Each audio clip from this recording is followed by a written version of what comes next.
Welcome to the Blotcher Show. My name is Chris. I'm your host, and you are listening to this week's episode of Storytime Friday.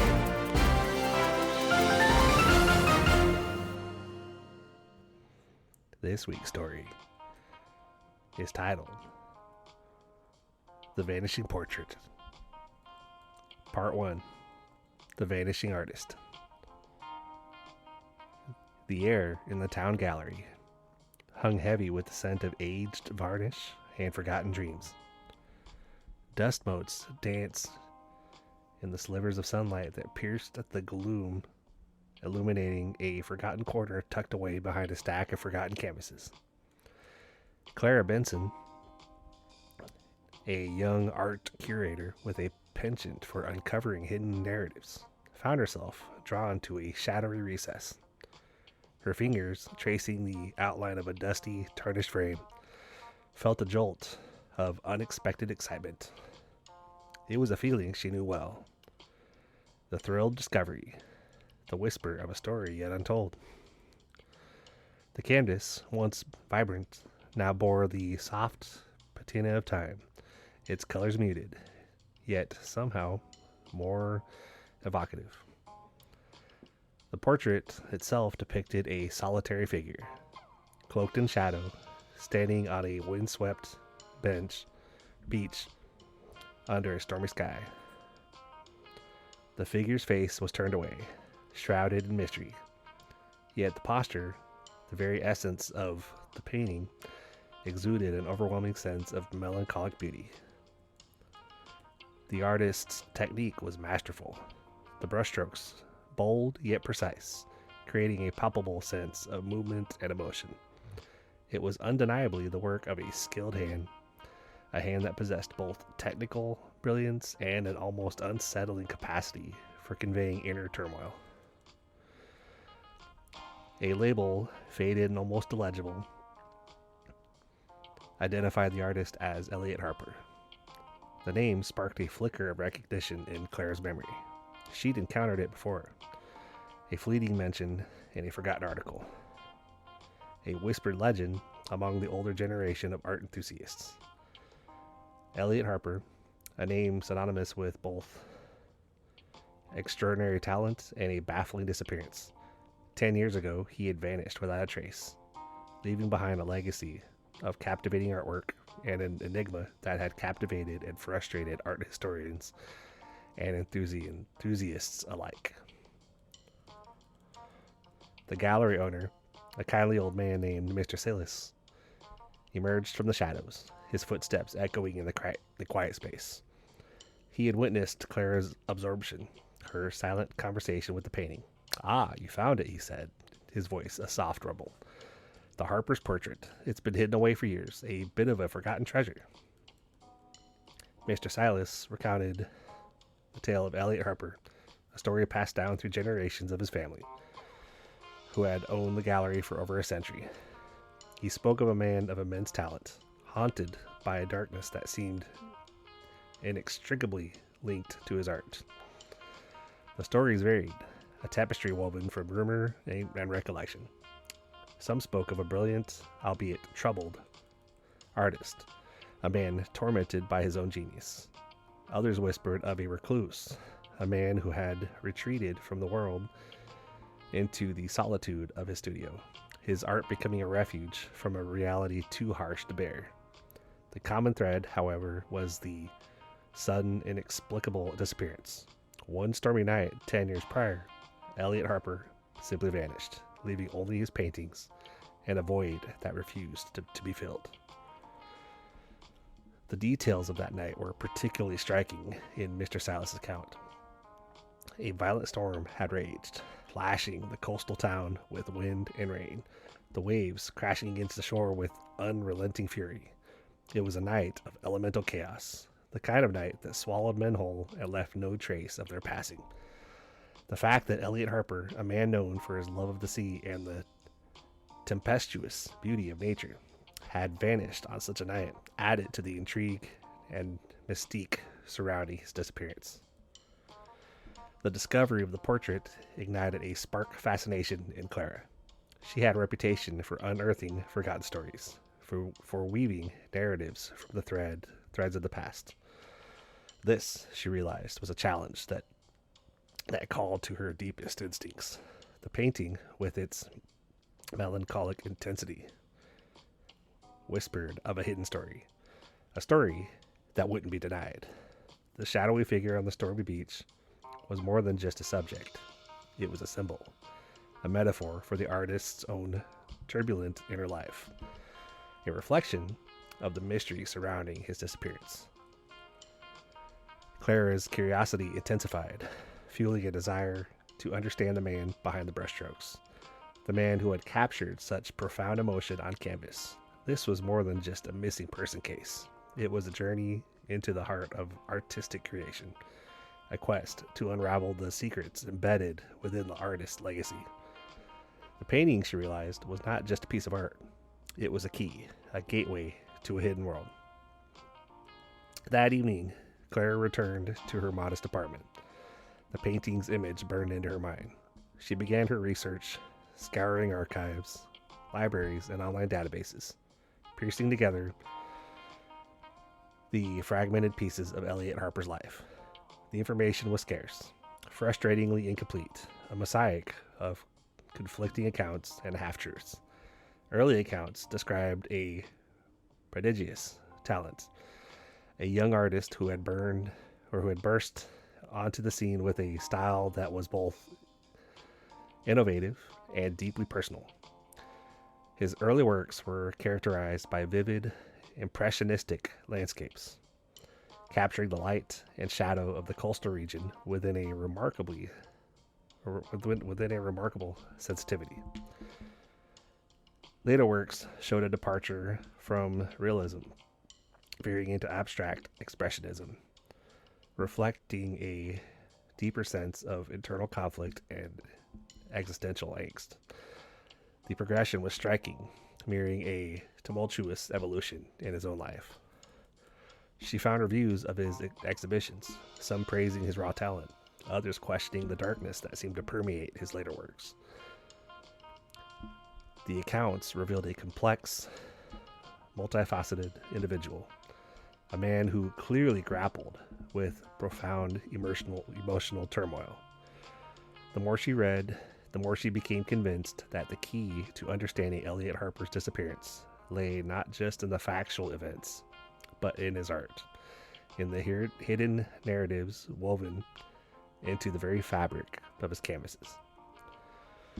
A recurring motif emerged in his paintings, a stylized symbol, a strange sigil that appeared in subtly different forms throughout his career, evolving in its complexity as his style changed.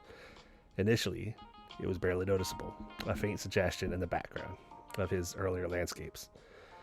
As his art took on a more abstract form, the symbol became more prominent, taking on a life of its own, hinting at a hidden narrative, a secret that the artist seemed determined to reveal, yet also to conceal.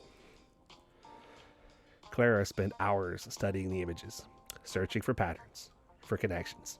The symbol, she was certain, held the key to understanding his disappearance. Was it a personal emblem? A cryptic message left for someone specific? Or was it a visual representation of his inner demons? A silent scream captured on canvas. The ambiguity fueled her determination. She would unravel the secrets hidden within those lines and colors. She would find Elliot Harper. The next morning, Clara armed herself with a steaming mug of coffee and a stack of meticulously organized notes. Her small apartment, usually a haven of calm, was now a whirlwind of papers, books, and art reproductions. Elliot Harper's life, or what little she could glean of it, was slowly unfolding before her. A fragmented puzzle with pieces that stubbornly refused to fit. Her research led her down a rabbit hole of conflicting accounts. Newspaper clippings, yellowed and brittle, offered conflicting narratives. One article landed Harper as a, or lauded Harper as a prodigy, a visionary artist who had redefined the landscape of modern art in the town. Another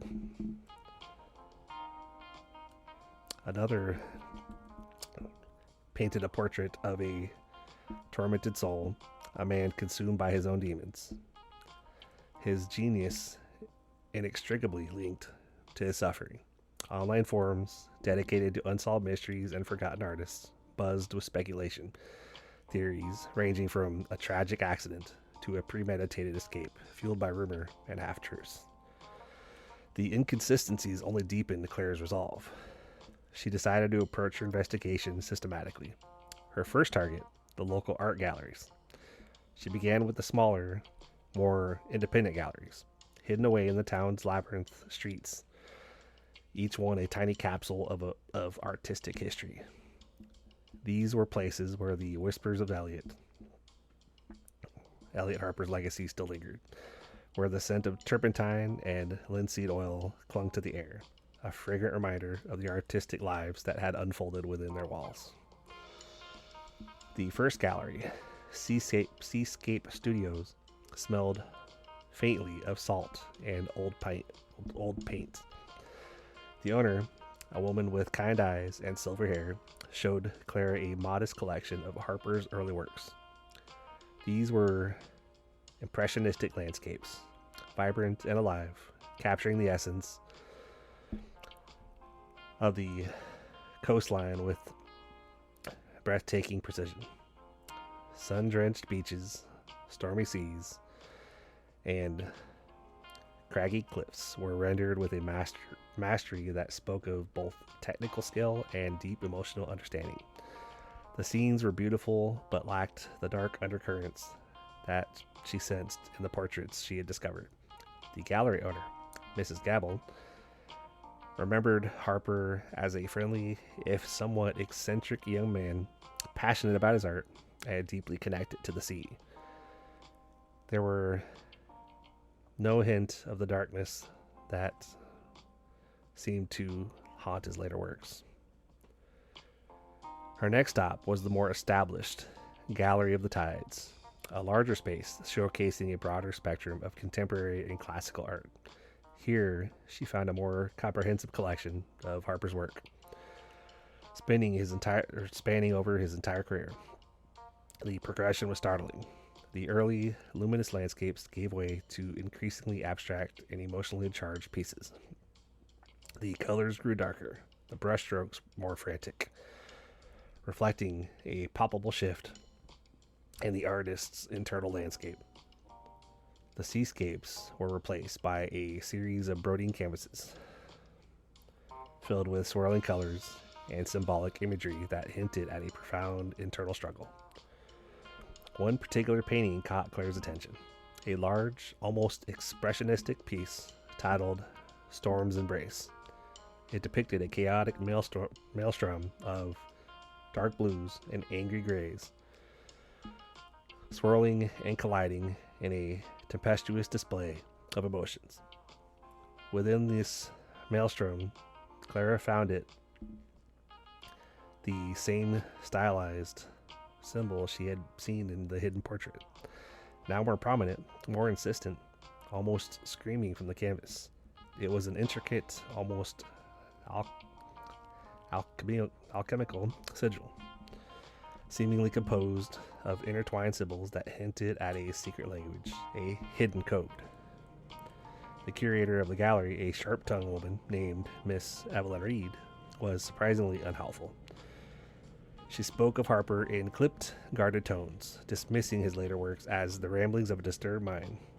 She refused to elaborate on the symbol, dismissing it as a mere stylistic flourish, a quirk of the artist's increasingly erratic personality.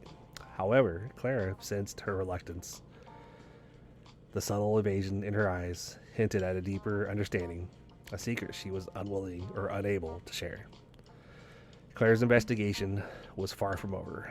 She spent days poring over art books, catalogs, and archives, searching for any trace of Elliot Harper's life beyond his art. She discovered that he had a small, secluded studio overlooking the sea, a place where he had spent years crafting his enigmatic creations. His personal life remained frustratingly obscure, shrouded in secrecy. There were fleeting mentions of relationships, of friendships, of a deep love for the sea, but nothing concrete. No solid information to cling to. The lack of information intensified her determination. She found an article in the local historical society archives detailing a series of small, almost insignificant exhibitions that Elliot had held in various pubs and local halls before his rise to fame. It detailed his growing frustration and disillusionment with the art establishment, his increasing isolation, and the growing intensity of his work. The reports, accompanied by blurry photographs, suggested an artist increasingly uncomfortable with the world. Claire's next move was to visit Madame Serafina, the reclusive art collector who Mr. Silas had mentioned. Madame Serafina lived in a large Gothic mansion overlooking the sea, a place that seemed to embody the artist's own melancholic aura. The house hidden behind a high wall and overgrown hedges, emanated an atmosphere of intrigue and secrecy. Its silhouette, sharp against the twilight sky, seemed to mirror the brooding intensity of Harper's late works. Gaining access to Madame Serafina proved to be a challenge. Clara spent days attempting to contact her, leaving messages, writing letters, even resorting to discreet inquiries through mutual acquaintances. Finally, after much persistence, she secured a meeting.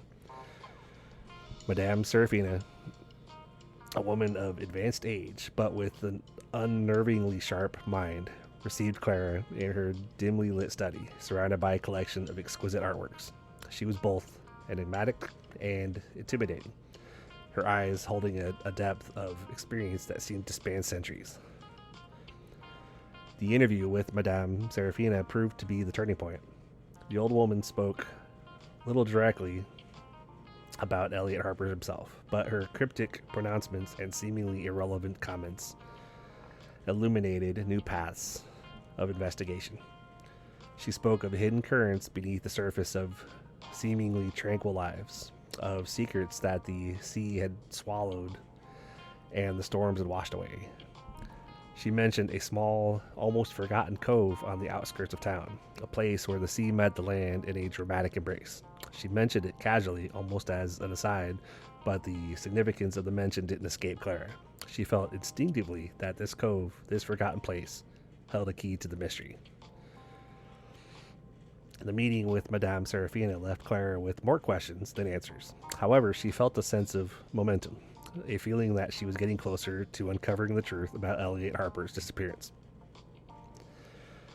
The fragmented clues, the conflicting accounts, the cryptic messages embedded in his art, and the seemingly innocuous comments from Madame Serafina were starting to coalesce, forming a hazy yet intriguing picture. It was a picture that suggested that Elliot Harper's disappearance was far more intricate and complex than a simple missing person case. It was a story that touched upon the deepest recesses of human experience and the enduring power of art to reflect the human condition. The investigation was far from over. In fact, it had only just begun. The journey had become far more than a search for missing artists. It was a dive into the depths of human emotion, love, loss, and the mysteries that reside beneath the surface of a seemingly peaceful coastal town. The wrought iron gates of Madame Serafina's mansion groaned open with a sound like a dying sigh, revealing a path that wound through overgrown hedges, their thorns catching at Claire's coat. The house itself was a Gothic fantasy, a looming silhouette against the bruised twilight sky. Ivy clawed at its weathered stone, obscuring gargoyles that seemed to watch her approach with ancient knowing eyes. The air hummed with a palpable sense of age, of secrets held close for decades, maybe centuries. The heavy oak door, studded with iron nails, opened slowly, revealing a dimly lit hallway, the air thick with the scent of old wood, dust, and something else. Something indefinably ancient and unsettling. A woman emerged, her face hidden in shadow, but her presence felt as powerful as the house itself. This was Madame Seraphina. She was frail, her spine curved like a question mark, but her eyes, the color of a stormy sea, blazed with an uncanny intelligence. Her silver hair, pulled back severely, couldn't disguise the sharp angles of her face, the high cheekbones, and the determined set of her jaw. She was dressed in black, a simple but elegant gown that seemed to absorb the remaining light, making her appear even more ethereal. "You are Miss Benson?" Her voice was a low, melodious whisper, surprisingly strong for one so seemingly fragile. Clara nodded, feeling a prick of unease. The mansion itself felt oppressive, a labyrinth of shadowed corridors and whispering secrets. The silence was thick, punctuated only by the rhythmic tick-tock of a grandfather clock somewhere deep within the house, a relentless reminder of time's relentless march. Seraphina gestured towards the study, a room bathed in the soft glow of a single lamp. Books lined the walls, their spines worn and faded, hinting at countless hours spent in contemplation. Curiously, amidst the books were several large, ornate boxes, their contents unseen but hinted at by strange, intricate carvings that resembled the symbols Clara had seen in Harper's later works. The room felt like a museum of forgotten memories, each object whispering tales of lives lived and lost. "Sit," Seraphina said, her voice barely audible above the rhythmic ticking of the clock. She settled into a high-backed chair, its worn leather hinting of years of use. Clara sat opposite her apprehension growing. The room was not just filled with books and boxes. It was laden with a multitude of strange objects, each seeming to hold its own cryptic narrative. There were porcelain dolls with unsettling, vacant eyes, intricately carved wooden masks, and small glass bottles filled with strange, dark liquids. It felt like a cabinet of curiosities, each item a fragment of a larger, unsettling puzzle. "Elliot Harper," Seraphina finally said, her voice barely a breath. She didn't look at Clara, her gaze fixed on some distant point. A troubled soul, wasn't he? His art, it mirrored the storms within him. Clara hesitated, unsure how to approach the enigmatic collector. I've been researching his disappearance," she said softly. "I'm trying to understand what happened to him."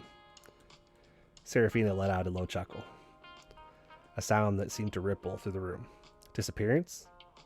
Or perhaps departure? Her words hung in the air, heavy with implication.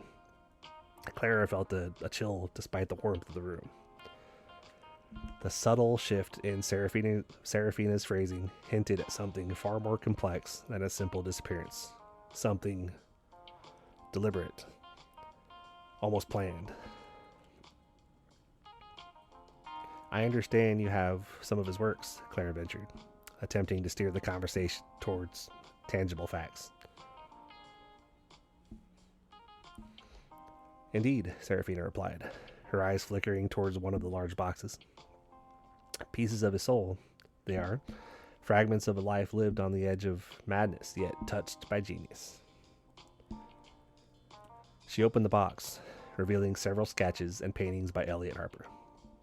They were early works, brighter and less tormented than the ones Clara had seen in the galleries. Yet, even here, a hint of underlying darkness lingered. A subtle discord in the colors, a tension in the brushstrokes. Seraphina picked up a small, almost insignificant sketch of a rocky cove, a place Clara had never seen before. Now this place, it holds a secret, Seraphina said, her voice barely a whisper. A secret that Elliot took with him.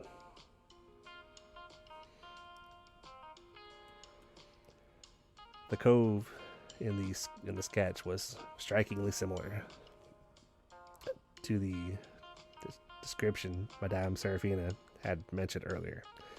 Clara felt a sudden surge of excitement. This seemingly insignificant piece of art could potentially be a critical clue.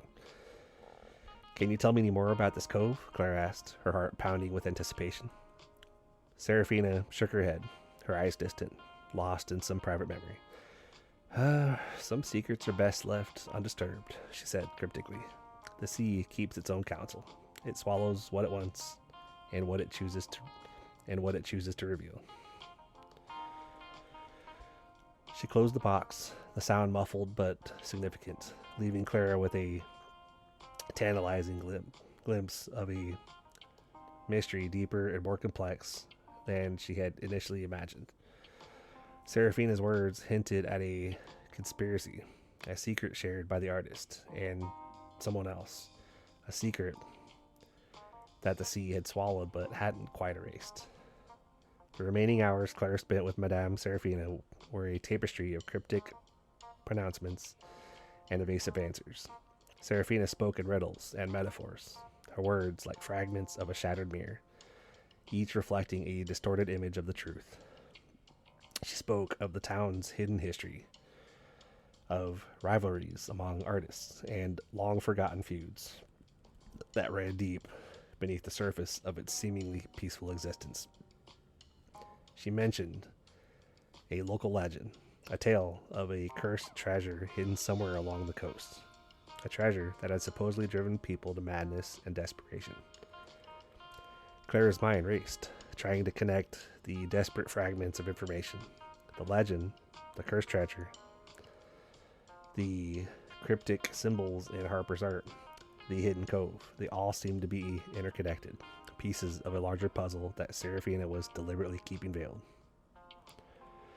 As Clara left the mansion, the weight of Seraphina's cryptic words pressing upon her, the moon cast long, skeletal shadows across the overgrown path.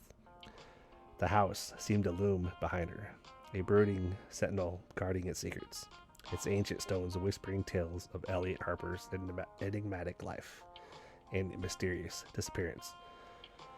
The night was filled with the ceaseless murmur of the sea, a constant reminder of the secrets it held, secrets that Clara was determined to uncover. Her investigation, far from being over, had just entered a new and profoundly unsettling phase. A seemingly simple search for a missing artist had morphed into a complex puzzle, a journey into the dark underbelly of a coastal town. Its people, their secrets, and its hidden history. The path ahead was uncertain, treacherous even, but Clara, armed with a newfound resolve, was determined to follow whatever it led. The mystery of Elliot Harper, and perhaps much more, lay buried somewhere beneath the waves, waiting to be discovered. The next morning, Clara returned to the familiar comfort of her small rented cottage, the scent of sea salt clinging to her clothes like a second skin. The weight of Madame Seraphina's enigmatic pronouncements pressed heavily upon her, a disquieting counterpoint to the gentle rhythm of the waves crashing against the shore. She had left the imposing Gothic mansion with a head full of riddles and a heart pounding with a mixture of fear and exhilaration.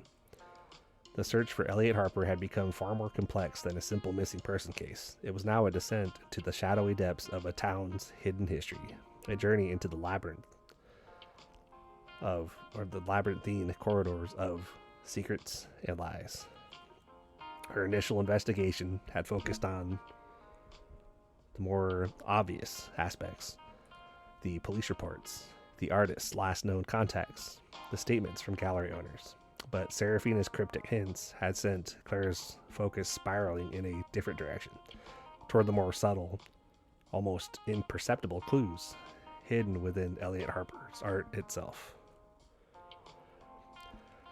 She spent the next few days immersed in a meticulous study of Harper's oeuvre, poring over reproductions, analyzing brushstrokes, and deciphering the hidden messages woven into the textures and colors. She started with the early works, vibrant landscapes teeming with light and life, then progressed to the later paintings, which, as Serafina had observed, grew increasingly darker, more tormented. The shift was gradual, almost imperceptible at first. A subtle darkening of the palette, a hardening of the lines, a growing sense of unease that permeated the canvas like a creeping shadow. It was in the smaller details, however, that Clara began to find the first real clues. In several of the paintings, almost hidden within the folds of clothing, in the shadows of the trees, or barely visible in the depths of a swirling ocean, she discovered recurring symbols. A stylized crescent moon, a three-pointed star, a recurring pattern resembling interwoven Celtic knots. At first, they appear to be random, almost accidental markings, but as Clara continued her analysis, she noticed a pattern, an evolution in the symbols' prominence and complexity. In the earlier works, the symbols were subtle, almost invisible, or mere hints of something hid beneath the surface. But as the paintings grew darker, the symbols became more prominent, more defined, almost defiant in their presence. One particular painting, titled Nocturne in Blue, captivated Clara's attention. It depicted a stormy sea, the waves crashing against jagged rocks, the sky a churning mass of dark blues and brooding grays. In the lower left-hand corner, almost lost in the tumultuous waves, was a small, almost imperceptible symbol, a crescent moon cradling a three-pointed star.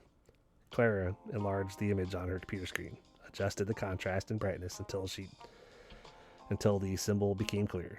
It was identical to a similar symbol she had discovered in other paintings, but here it felt different, charged with a heightened intensity, as if whispering a secret only she could decipher. Further research revealed that the crescent moon and the three-pointed star were not merely random symbols. They were ancient symbols associated with various pagan traditions, signifying both the feminine and masculine energies, the balance between the light and the dark.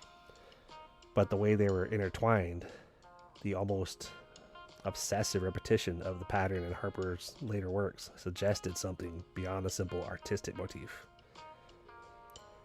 It spoke of a profound inner conflict, a struggle between opposing forces, a sense of being torn between two worlds. Clara delved deeper into Harper's personal life, seeking to understand the context behind the evolving symbolism in his art. She discovered old newspaper articles hinting at a tumultuous relationship, possibly a secret affair that ended badly. A love that was both intensely passionate and deeply destructive. One article mentioned a woman named Isabella Morau, a mysterious figure who had disappeared around the same time as Harper. The article described her as a fiery, independent spirit, an artist herself, known for her bold and unconventional style. The pieces were beginning to fit together. The recurring symbols in Harper's art could be a coded message, a desperate plea for help, or even a confession of his involvement in a clandestine affair. The symbols evolved in tandem with his art, mirroring his emotional journey as the affair, or whatever was driving his hidden affair, intensified and then collapsed. His later works reflected a growing sense of despair, a sense of entrapment, as if the clandestine relationship had become both a source of inspiration and a source of torment. The more Clara looked, the more clues she found, hidden within the brushstrokes, concealed within the subtle variations in color and texture, were almost subliminal messages. glimpses into a hidden life that had led to Harper's disappearance. A recurring motif of a key, a locked door, a shadowy figure looking in the background, all hinted at a conspiracy. A secret life that had been abruptly cut short, leaving the town to whisper its speculation in hushed tones. Clara spent hours in the local library, searching for any information on Isabella Moreau. She found scraps of information, mentions in art magazines and old social registries, but nothing concrete, nothing to help explain the circumstances of her disappearance. The more she learned, the more the mystery deepened. The town's seemingly placid surface began to crack, revealing a darker, more unsettling reality, one that implicated not just Elliot Harper, but other prominent members of the community. The clues were not overt. They were carefully concealed, woven into the very fabric of Harper's artwork. Each brushstroke was a cryptic message, each symbol a piece of a larger, more intricate puzzle. Clara felt as though she were deciphering a secret code, a language only the artist understood, a language that spoke of love, betrayal, and a desperate struggle against the weight of hidden truths. The painting became a mirror, reflecting not just the artist's talent, but also his turmoil. As Clara delved deeper into the heart of Harper's artistic expression, she uncovered a story far more compelling than the mere disappearance of a man. She was uncovering a tragedy, a narrative written not just in paint, but in blood and tears. The tranquil coastal town was revealing its unsettling underbelly, a world hidden beneath layers of charm and stability. And Clara, driven by her passion for art and her insatiable thirst for the truth, was about to uncover it all. The old salt and pepper haired fisherman, Silas, leaned against the weathered railing of his boat, his gaze fixed on the turbulent sea. Elliot Harper, he mumbled, his voice raspy from years of battling the wind and the waves. Brilliant man, that one, but a bit unhinged, if you ask me. He chuckled, a dry, raspy sound. Almost lost in his own world. Paint splattering on his clothes, eyes wider with some faraway visions. Saw him once, staring at the sunset for hours, muttering to himself, like brush in hand, said he was trying to capture the soul of the light. Clara, perched on a nearby bench, scribbled notes on her worn leather journal. Silas's words, though seemingly inconsequential, added another brushstroke to the portrait of Elliot Harper that she was painstakingly reconstructing. His description of the artist's intensity, his absorption in his work, mirrored the intensity Clara felt herself as she delved deeper into the mystery. Later, at the town's bustling marketplace, Clara encountered Mrs. Gable, the owner of the local bakery, a woman whose warm smile belied a shrewd intelligence. Elliot, Mrs. Gable said, her eyes twinkling. He was a charmer. Oh, yes, quite the ladies' man, if I remember correctly. Always surrounded by a bevy of admirers. His artistic aura apparently quite intoxicating. She paused, a knowing glint in her eye. But there was this one woman, one in particular, who seemed to hold a special place in his heart. A fiery redhead, an artist herself, I believe. They were quite the pair. A whirlwind of passion and creativity.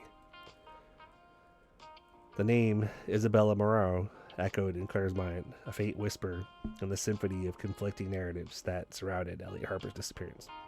Was this the same woman mentioned in the newspaper articles? The town's whispers, she realized, were as intricate and complex as Harper's paintings themselves. Each conversation, each anecdote, revealed a new layer of the mystery, adding depth and texture to the narrative. At the local pub, the Salty Siren, Clara found herself surrounded by a group of older men, their faces etched with the memories of time and sea. Their stories painted a different picture of Elliot, a recluse, a man haunted by demons, consumed by a darkness that seeped into his later works. One of them, a wizened old man named Thomas, claimed to have witnessed an intense argument between Elliot and a woman the night before he vanished. Lover's quarrel, perhaps, he mused. But in the end, but it ended with a scream and then silence. Clara's investigation was akin to piecing together a fractured mosaic. Each fragment, a fragment of memory, a snippet of gossip, a piece of speculation. She had to carefully sift through the debris of rumor and half-truths, separating genuine memories from the distortions of time and the embellishments of hearsay. The lines blurred, making it difficult to determine where fact ended and fiction began. The town itself seemed to be a character in this complex narrative, its inhabitants playing their parts in a drama that had unfolded decades ago. One afternoon, while browsing through the dusty shelves of the town library, Clara stumbled upon a collection of Elliot Harper's personal letters. They were filled with passionate pronouncements, philosophical musings, and expressions of deep-seated anxieties. In one letter, he wrote about the struggle to capture the ephemeral nature of beauty, the frustration of trying to translate emotions onto canvas. In another, he alluded to a relationship that was both exhilarating and devastating. A love that was both a source of inspiration and a source of torment. The letters revealed a man struggling to reconcile his artistic vision with the complexities of his personal life. A man torn between the creative fire within and the darkness that seemed to be consuming him. The recurring motifs of his paintings, the crescent moons, the three-pointed star, the locked door, became more meaningful in the context of his personal struggles. They weren't just artistic symbols. They were fragments of a broken heart, echoes of a tormented soul. The closer Clara got to understanding Elliot, the more elusive he seemed to become. His life, like his art, was layered with meaning, each layer revealing a deeper, more intricate truth. The town's collective memory of him was a kaleidoscope of conflicting images. The brilliant artist, the passionate lover, the tormented soul, the enigmatic recluse. It was a reflection of the multifaceted nature of human experience, a reminder that individuals are seldom easily categorized. The investigation was no longer just about finding a missing artist. It was about understanding the human heart, the power of love and loss, the complexities of human relationships. Clara found herself drawn into the very fabric of the town's existence, its history, its secrets, its collective consciousness. The story was no longer simply a search for a lost artist. It was an exploration of a town soul, a reflection of its collective anxieties, its shared memories, and its unspoken truths. As Clara's investigation deepened, the town's whispers intensified, transforming into a cacophony of rumors and speculations. Some suggested Elliot had faked his own disappearance, seeking refuge from the pressures of his fame or the complexities of his personal life. Others hinted at a darker possibility, a crime of passion, perhaps a jealous lover, or a secret enemy driven by resentment or revenge. Each theory, however improbable, felt plausible within the context of this enigmatic town. The longer Clara stayed in town, the more she felt the weight of its secrets pressing down on her. The more she realized the town's placid facade masked a turbulent undercurrent of hidden emotions and repressed truths. The people were closed off, their memories clouded by time and a reluctance to confront the painful past. They talked in coded phrases and veiled allusions, leaving Clara to decipher their meanings. The information, like precious jewels hidden in a seabed of sand, required painstaking excavation. The atmosphere in town was shifting was shifting, growing heavier with each passing day. The initial curiosity surrounding Clara's investigation had morphed into something more unsettling. A sense of unease, a feeling that she was stirring up something that was better left undisturbed. The once open faces of the townspeople now held a cautious reserve, their eyes watchful, their words carefully measured. The tranquility of the coastal town had become a deceptive mask, concealing a deeper, more troubling reality. The search for Elliot Harper was no longer a simple missing person case. It was a journey into the heart of darkness, a descent into the shadowed alleys of a community's hidden secrets. Clara found herself increasingly isolated, a stranger in a land of whispered secrets, a detective pursuing a ghost amidst a community of silent accomplices. The truth, she suspected, lay buried deep beneath the layers of lies and omissions, a treasure hidden in plain sight, waiting to be unearthed. The task was daunting, the path fraught with peril, but Clara, driven by her passion and an unshakable belief in justice, was determined to uncover the truth, no matter the cost. The vanishing artist's story, she was beginning to realize, was not simply his own. It was woven inextricably into the fabric of the town itself. A collective narrative shrouded in mystery and shrouded in doubt. The whispers of the town were about to become a scream. Part 2. Echoes of the Past. The musty scent of linseed oil and turpentine hung heavy in the air, a ghostly perfume clinging to the abandoned studio nestled on the outskirts of town. Clara, armed with Madame Serafina's cryptic directions and a flickering flashlight, cautiously navigated the debris-strewn floor. Dust motes danced in the weak beam, illuminating a scene frozen in time. Paint tubes lay scattered, their contents dried and cracked. Canvases leaned against the walls, their surfaces marred by time and neglect. And in the center of the room, a weathered wooden easel stood sentinel, its legs splayed in a silent testament to years of artistic endeavor. It was here, in this forgotten sanctuary of creativity, that Clara discovered Elliot Harper's past. Not the sanitized version presented in the glossy art books or the whispered anecdotes of the townfolk, but a raw, unfiltered account of a life lived intensely, passionately, and ultimately, tragically. Tucked away in a dusty drawer, she found a collection of letters, bound together with a faded ribbon. They were penned in Elliot's elegant script, their ink faded but their emotions vibrant, pulsating with the life force that transcended the passage of time. The letters revealed a tempestuous love affair with Isabella Moreau, the fiery redhead mentioned by Mrs. Gable. Their correspondence was a whirlwind of passion and creativity, a dialogue between two souls intertwined in a dance of artistic collaboration and personal obsession. They discussed their shared artistic visions, their mutual inspirations, their triumphs and failures.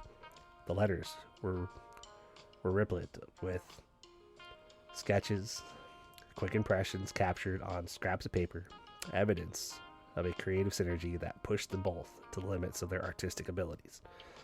Elliot's letters were not merely love letters, they were artistic manifestos, brimming with the fervor of creation and the agony of artistic expression. But the idyllic picture was shattered by undercurrents of conflict. Hidden beneath a pile of canvases, Clara discovered a diary, its pages yellow and brittle, its entries written in a hurried, almost frantic hand. In its pages, Elliot documented not just the joys of his relationships, but also the mounting tensions, the simmering resentments, and the creeping anxieties that gradually poisoned their paradise. He wrote of sleepless nights, of creative blocks, and a growing sense of inadequacy, fueled by relentless self-doubt that gnawed at his soul. His anxieties weren't solely personal. He confided in his diary about a growing unease surrounding his artistic career. He revealed a growing sense of suspicion, a feeling that someone was watching him, mimicking his style, stealing his ideas. He didn't name names, but the intensity of his suspicion suggested a profound betrayal, a theft not just of artistic inspiration, but of his very essence as an artist. Claire's investigation took a dramatic turn when she unearthed a portfolio of artworks hidden beneath the floorboard. They were strikingly similar to Eliot's own style, almost identical in technique and thematic elements. The brushstrokes, the color palette, the recurring motifs, all mirrored Eliot's signature aesthetic. Yet, the paintings were unsigned, their origin unknown. Could this be evidence of plagiarism? Or, even more intriguing, was this a collaboration gone wrong? The style was too close to be mere coincidence. It suggested a profound knowledge of Eliot's method, an intimate understanding of his artistic process. Claire examined the canvases closely, comparing them with authenticated pieces of Eliot's work. She looked for clues in the canvas texture, the type of paint used, the brushstrokes, direction, and pressure. She noticed minute differences, subtle variations in technique and style. These discrepancies weren't accidental. They hinted at a deliberate effort to conceal the truth. The almost identical style, however, raised unsettling questions. Was this a deliberate imitation? An act of plagiarism designed to steal Eliot's fame? Or was this a collaborative effort, a secret partnership gone sour? Further investigation into the town's art scene revealed a previously unknown artist, Jean-Luc Dubois, a reclusive figure who had emerged briefly onto the scene, exhibiting work of strikingly similar style to Eliot Harper's, before mysteriously disappearing shortly after Eliot's own vanishing. Coincidence? Or a deliberate echo?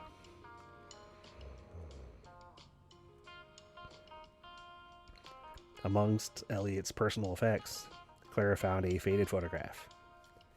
It depicted Eliot and a man with a strikingly familiar face. His features obscured by shadow in the original photograph. The photo was damaged. A section of the image had been torn away and painstakingly repaired. Clara, however, managed to digitally enhance the photograph using techniques learned during her art conservation courses. The enhanced image showed Jean-Luc Dubois. The two artists shared an almost brotherly embrace in the photograph. There was a genuine warmth to the embrace, but subtle tension beneath the surface. The discovery sent shivers down Claire's spine. The image solidified the suspicion of a connection, a relationship between the two artists. A relationship that went far beyond mere artistic admiration. It painted a more complex picture than the simple tale of plagiarism. Clara carefully pieced together the fragments of Eliot's life, connecting the dots between the passionate letters, the simmering resentments in his diary, and the suspiciously similar artworks. She realized that the rivalry between Eliot and Jean-Luc wasn't just about artistic recognition. It ran deeper, touching upon personal relationships, shared aspirations, and perhaps even shared secrets. Was there a competition for the affection of the same woman? A shared patron? Or a shared patron? A secret deal gone sour? The more Claire learned about Eliot, the more complicated the puzzle became. His art was not merely a reflection of his skill, but a mirror to his complex inner world, a testament to his passionate nature, his deep insecurities, and the tumultuous emotions that drove him. His life, his artwork, or like his art, was a layered masterpiece, full of hidden depths, unexpected twists, and unresolved tensions. The lines between love, rivalry, and betrayal blurred, making it difficult to ascertain the truth. Among the scattered papers and art supplies, Clara discovered a small, locked wooden box. It was intricately carved, the design echoing the recurring motifs in Eliot's paintings. The crescent moon, the three-pointed star, and the locked door. The key was missing, adding another layer to the mystery. The box, however, held the final piece of the puzzle, containing more letters between Eliot and Jean-Luc, revealing a deeply strained relationship filled with mutual accusations of theft, betrayal, and artistic dishonesty. But among the acrimony, a line stood out. A line suggesting a secret they had jointly guarded, a shared vulnerability that had bound them together even in their bitter dispute. This vulnerability, Clara and I realized, was the missing piece of the puzzle. It was the hidden motive behind their complex dance of creation and destruction. It held the key to Eliot's disappearance and the secrets of the town itself. Clara felt a growing certainty. She was close to the truth. And the truth, she suspected, was more sinister than she could have imagined. The whispers of the town were about to become a scream, and Clara was ready to listen. The faded photograph, digitally enhanced, revealed more than just Jean-Luc Dubois' identity. It hinted at a complex dynamic between him and Eliot.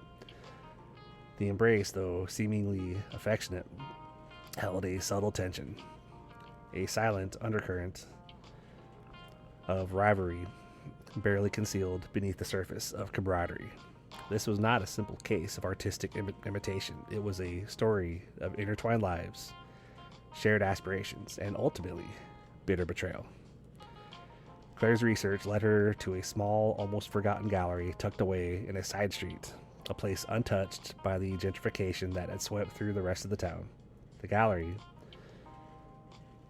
L'Hôtel Perdu, or the Law Studio, was run by a wizened old woman named Madame Evangeline, her eyes as sharp and piercing as the needles she used to meticulously mend the tapestries.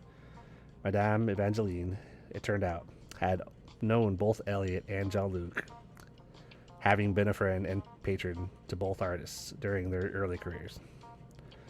Her testimony painted a more vivid picture of their relationship.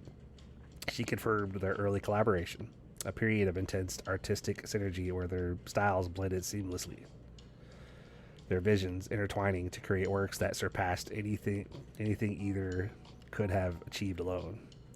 But their partnership was short-lived, fractured by a growing sense of competition, fueled by their mutual ambition, and a simmering jealousy that poisoned their once harmonious creative bond.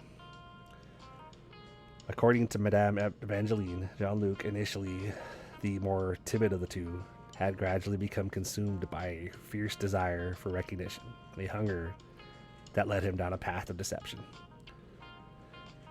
They were like fire and ice, Madame Evangeline recounted, her voice raspy with age.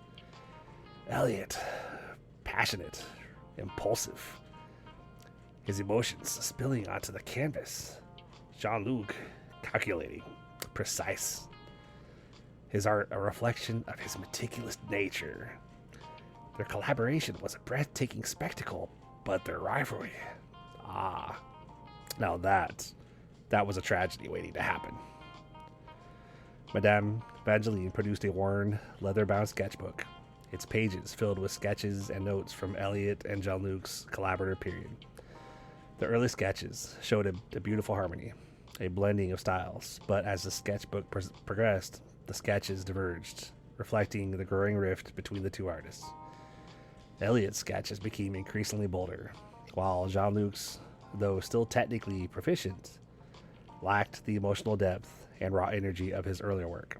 The subtle tension that had been visible in the photograph was now evident in their artistic output. The gallery itself served as a testament to the changing dynamics between the two artists. while Elliot's early work, displayed alongside Jean-Luc's, showed an almost mirror-like symmetry. Jean-Luc's later works, exhibited alone, revealed a subtle shift in style. He had started to mimic Elliot's bold brushstrokes and emotive palette, a blatant appropriation of Elliot's distinctive aesthetic. Although he maintained a calculated level of difference, just enough to avoid overt plagiarism, it was a carefully constructed facade of originality, a deliberate deception designed to mask his artistic theft. Claire discovered financial records at the gallery indicating that Jean-Luc, his financial fortunes improved dramatically after Elliot's disappearance. His works, previously sold at modest prices, commanded significantly higher fees, attracting the attention of wealthy collectors, including Madame Serafina.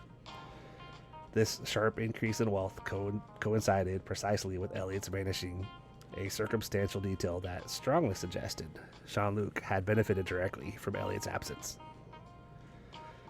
Further investigation uncovered testimonies from local artists and gallery owners collaborating Madame Evangeline's accounts. They spoke of Jean-Luc's increasingly aggressive behavior, his attempts to discredit Elliot's work, and his persistent efforts to control the narrative surrounding their shared history. Several artists reported encountering Jean-Luc attempting to buy their early work and then later seeing similar pieces appear in his own exhibitions. He not only stolen Elliot's style, but also erased Elliot's influence from the narrative of their shared artistic beginnings. The pattern that emerged was clear. A calculated campaign to eliminate Elliot, not merely as an artistic competitor, but to seize his legacy and profit from his disappearance. It wasn't just about artistic rivalry. It was about seizing power and control, silencing a rival to gain supremacy. But why? What was the ultimate motive? The answer, Claire suspected, lay within the unresolved tensions and shared secrets hinted at in the letters and in the photographs. Claire's investigation led her to the archives of the local historical society, a dusty repository of forgotten memories and long-lost documents. There, amongst yellow newspapers and forgotten photographs, she discovered an article detailing a controversial art competition held in the town a decade later. Both Elliot and Jean-Luc had participated, their works judged by a prestigious panel of art critics. Elliot, despite his immense talent, had lost the competition to Jean-Luc. A victory shrouded in controversy, with whispers of favoritism and unfair judging. The article hinted at a deep-seated resentment felt by Elliot, a feeling of being unjustly overlooked. This could have been the seed of their bitterness, a catalyst for the escalating rivalry that would ultimately lead to tragedy. It explained the intensity of their competition, the desperate struggle for recognition, the eventual descent into bitterness and betrayal. The article was a missing piece of the puzzle, a turning point that solidified Claire's suspicions. This wasn't a simple rivalry. It was a battle for survival, for artistic legitimacy, for the very soul of their creative partnership. Claire's next step was to trace Jean-Luc's movements after Elliot's disappearance. This proved more difficult as Jean-Luc seemed to have vanished without a trace, leaving behind only a legacy of suspiciously similar artwork and a growing reputation built on a foundation of theft. Yet a faint trail remained. Financial records linked to an offshore account, a series of anonymous purchases of expensive art supplies, and the occasional fleeting glimpse of him in distant art galleries under an assumed name. The deeper Clara dug, the more she realized that Jean-Luc's actions were not simply driven by artistic ambition. There was something else at play, a darker, more sinister motive that went beyond mere jealousy or competition. The letters in the lockbox, the digitally enhanced photograph, the financial records, all pointed towards a conspiracy, a deliberate act to remove Elliot from the scene, a carefully orchestrated plot designed to eliminate a rival and claim his artistic legacy. The weight of this revelation settled upon Clara, transforming her investigation from a simple art mystery into a search for the truth, a race against time to uncover a dark secret that had haunted the town for a decade. The mystery wasn't simply about Elliot Harper's disappearance. It was about the chilling reality of artistic ambition, the corrupting influence of greed, and the devastating consequences of betrayal. Clara knew, as she pieced together the scattered fragments of the puzzle, that she was close to uncovering a truth far more sinister than she had initially imagined. The echoes of the past were not just whispers anymore. They were screaming her name, urging her forward, beckoning her to unravel the intricate web of deceit that lay at the heart of the town. And Clara, armed with her knowledge of art, history, and a determined spirit, was ready to listen. The wrought iron gates of Villa Seferina creaked open, revealing a garden shrouded in an almost unnatural stillness. Cypress trees, their dark silhouettes, sharp against the twilight sky, stood like silent sentinels guarding the secrets within. Clara, her heart hammering a nervous rhythm against her ribs, walked the gravel path, the weight of her findings pressing down on her. She carried with her not just documents and testimonies, but the chilling weight of a decade-old deception. Madame Serafina, a woman whose age seemed as enigmatic as her personality, awaited her in the shadowy depths of the villa's entrance hall.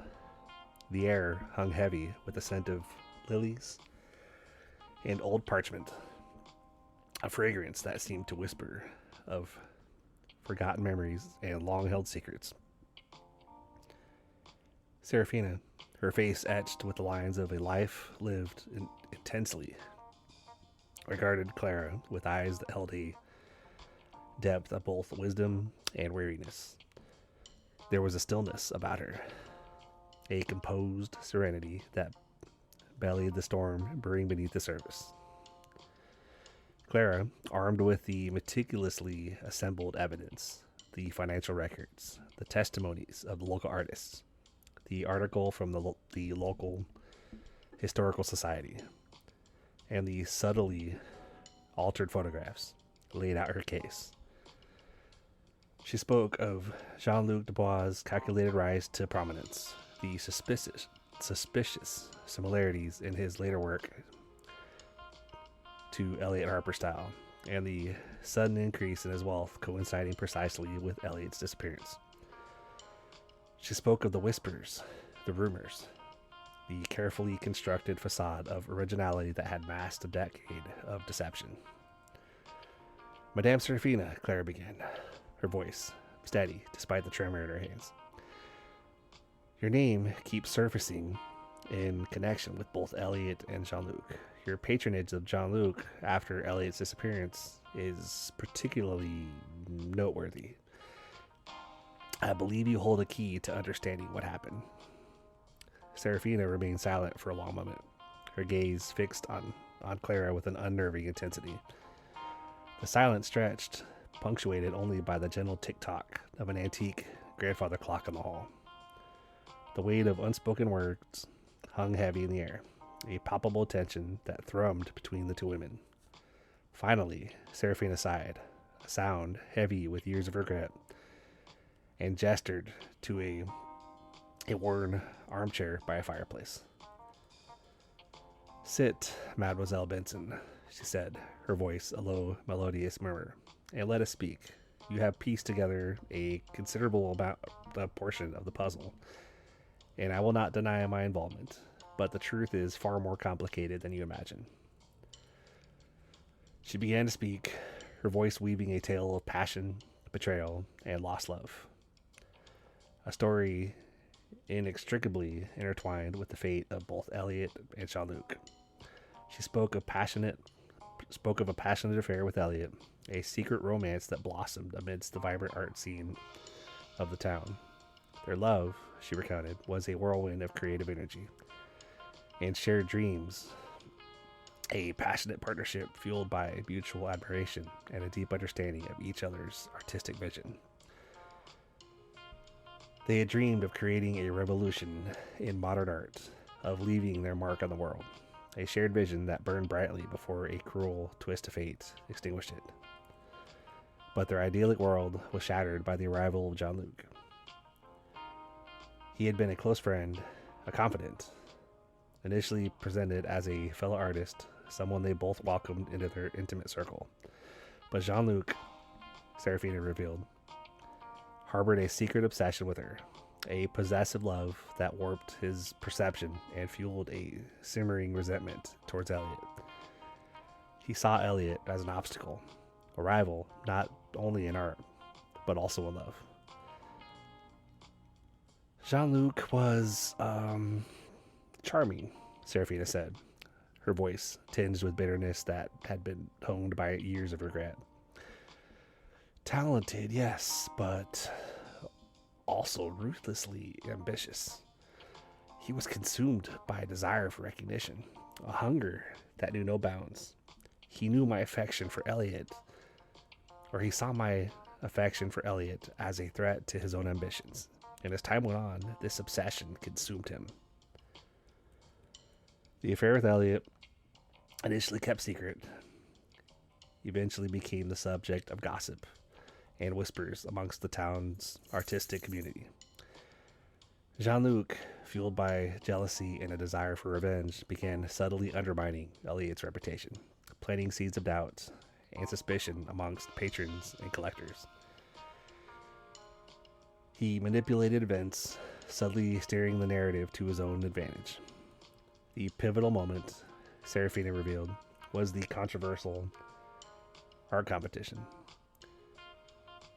Jean-Luc, through a combination of calculated manipulation and possibly outright bribery, managed to secure a favorable judgment from the panel.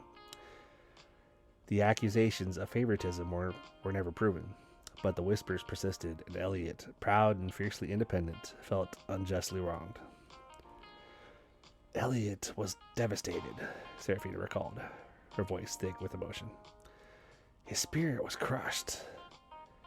He believed in the integrity of the art world, a belief Jean-Luc cruelly exploited. This incident, she admitted, drove a deep wedge between her and Elliot. Their relationship, strained by the constant pressure and accusations, began to fracture. Following the competition, Jean-Luc's campaign of subtle sabotage escalated. He began subtly copying Elliot's style, but always with enough calculated variation to avoid detection. He deliberately appropriated elements of Elliot's distinctive artistic voice, creating an almost perfect imitation while masking his plagiarism with subtle changes. It was a calculated crime, both artistic and moral, designed to steal Elliot's thunder and claim his legacy as his own. Then came the disappearance.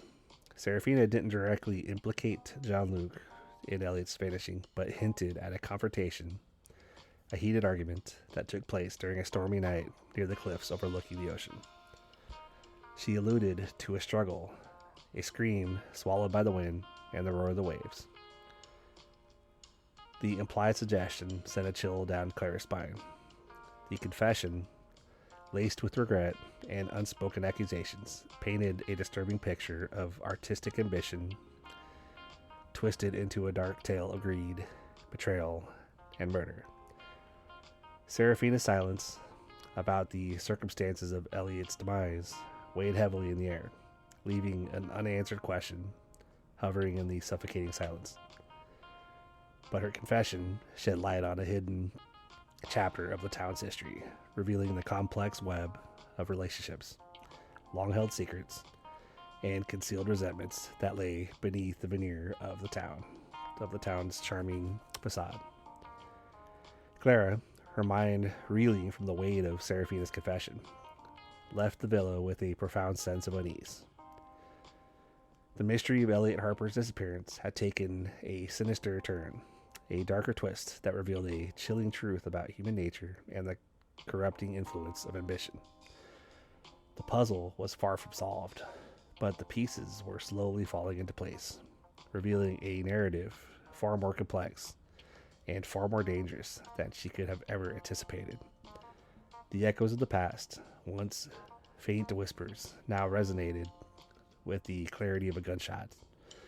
Their silence a testament to a past crime that demanded justice. And Clara, armed with the truth, was ready to pursue it.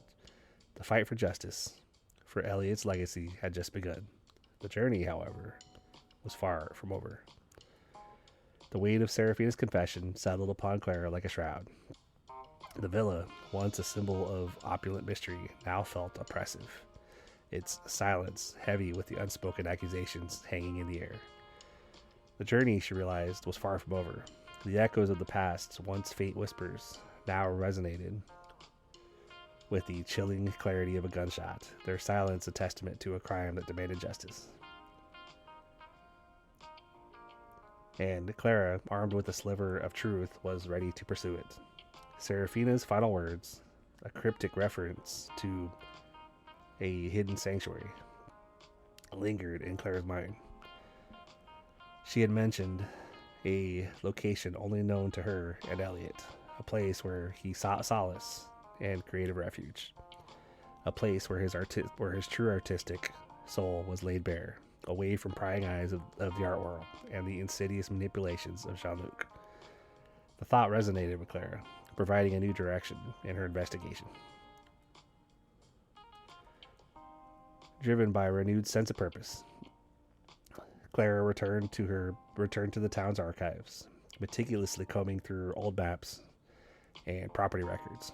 She spent hours poring over faded blueprints and yellowed documents, tracing the evolution of the town's infrastructure over the decades.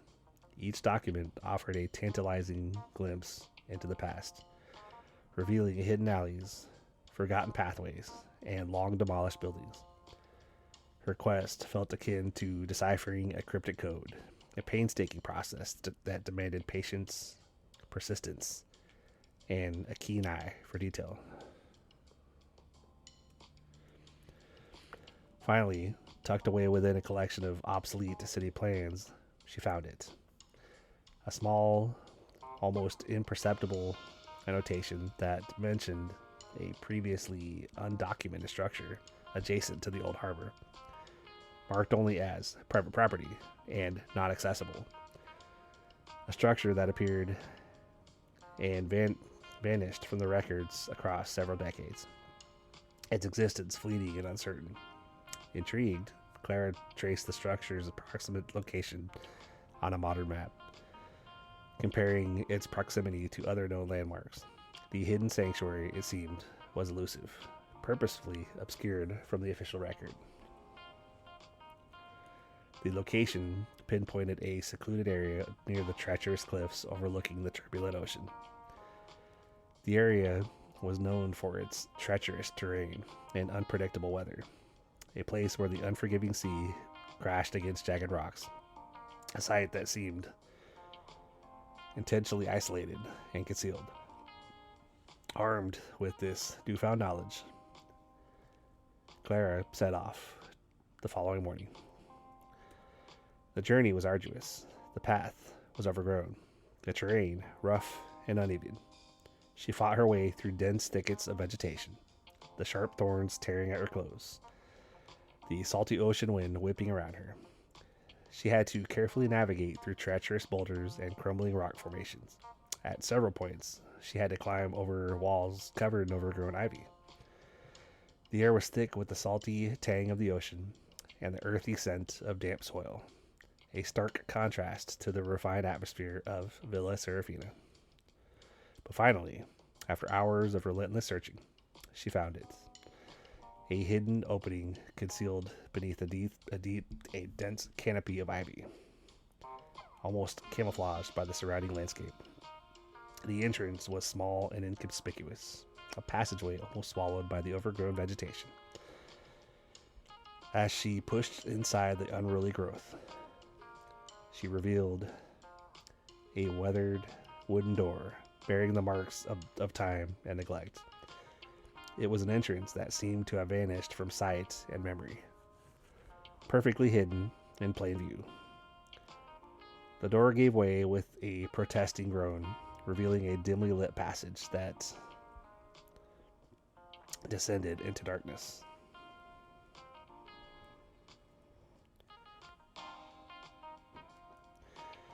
The air inside was thick with the scent of dust, paint, and old canvas.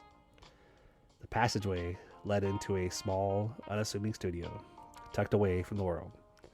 The studio itself was a marvel of concealed architecture, a space designed for secrecy and solitude.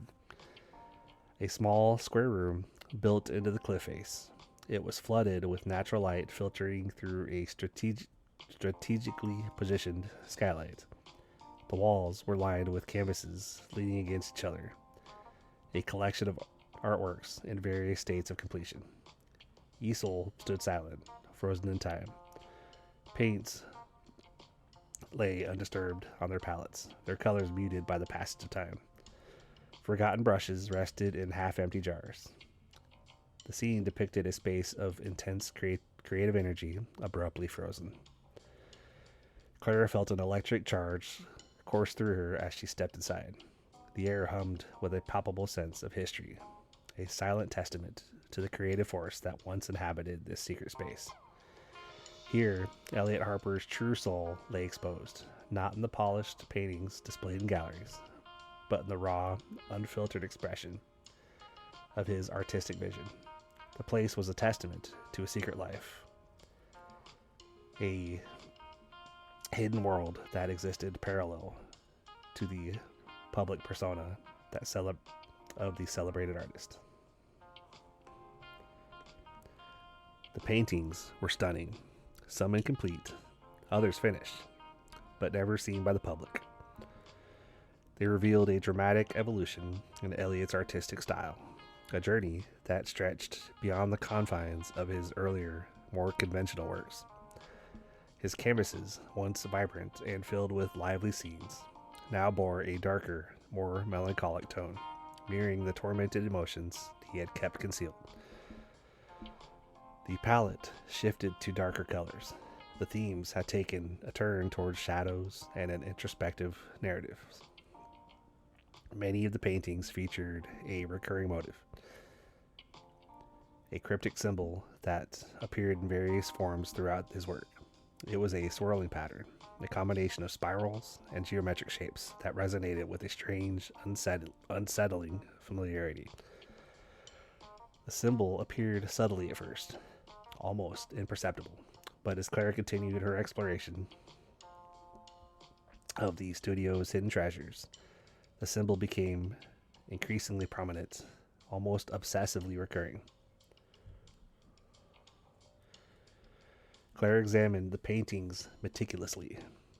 The recurring symbol was woven into the fabric of his later works, its presence growing more pronounced with each passing year. The images were infused with a sense of unease, of mounting psychological tension, hinting at the artist's gradual descent into a troubled state of mind. The artistic expression was a stark reflection of a man wrestling with inner demons. The progression from the joy of earlier works to the dark symbolism in the later pieces was strikingly evident. In one particularly striking canvas, partially obscured by a fallen easel, the symbol was the focal point. Painted large and in stark detail, the swirling lines seemed to writhe and twist, conveying a profound sense of inner turmoil. The use of color, or the lack of it, was particularly striking in this particular piece, devoid of the vivid tones he used in his past work. Instead, the artist opted for dark hues and contrasting shades to draw emphasis on the central motif, accentuating the emotional depth and the artist's state of mind. The symbolic pattern was far from arbitrary. It suggested more. It suggested more than a mere artistic expression. It pointed towards a hidden narrative, perhaps a personal crisis that had driven the artist to secrecy. As Clara continued her investigation, she uncovered more clues. Hidden behind a stack of canvases, she found a series of notebooks filled with Eliot's writings. His elegant script contained philosophical musings, sketches, and personal reflections, which offered a poignant glimpse into his creative process and his tormented inner world. The entries chronicled his struggles, his creative frustrations, and the growing sense of isolation he felt in the art world. In a particularly unsettling passage, Eliot described a recurring dream, a nightmarish vision of spirals and shadows, mirroring the symbols that permeated his art. He alluded to a sense of impending doom, a feeling of being trapped in a labyrinth of his own creation. The intensity and the detailed nature of the descriptions were compelling, hinting at a deteriorating mental state.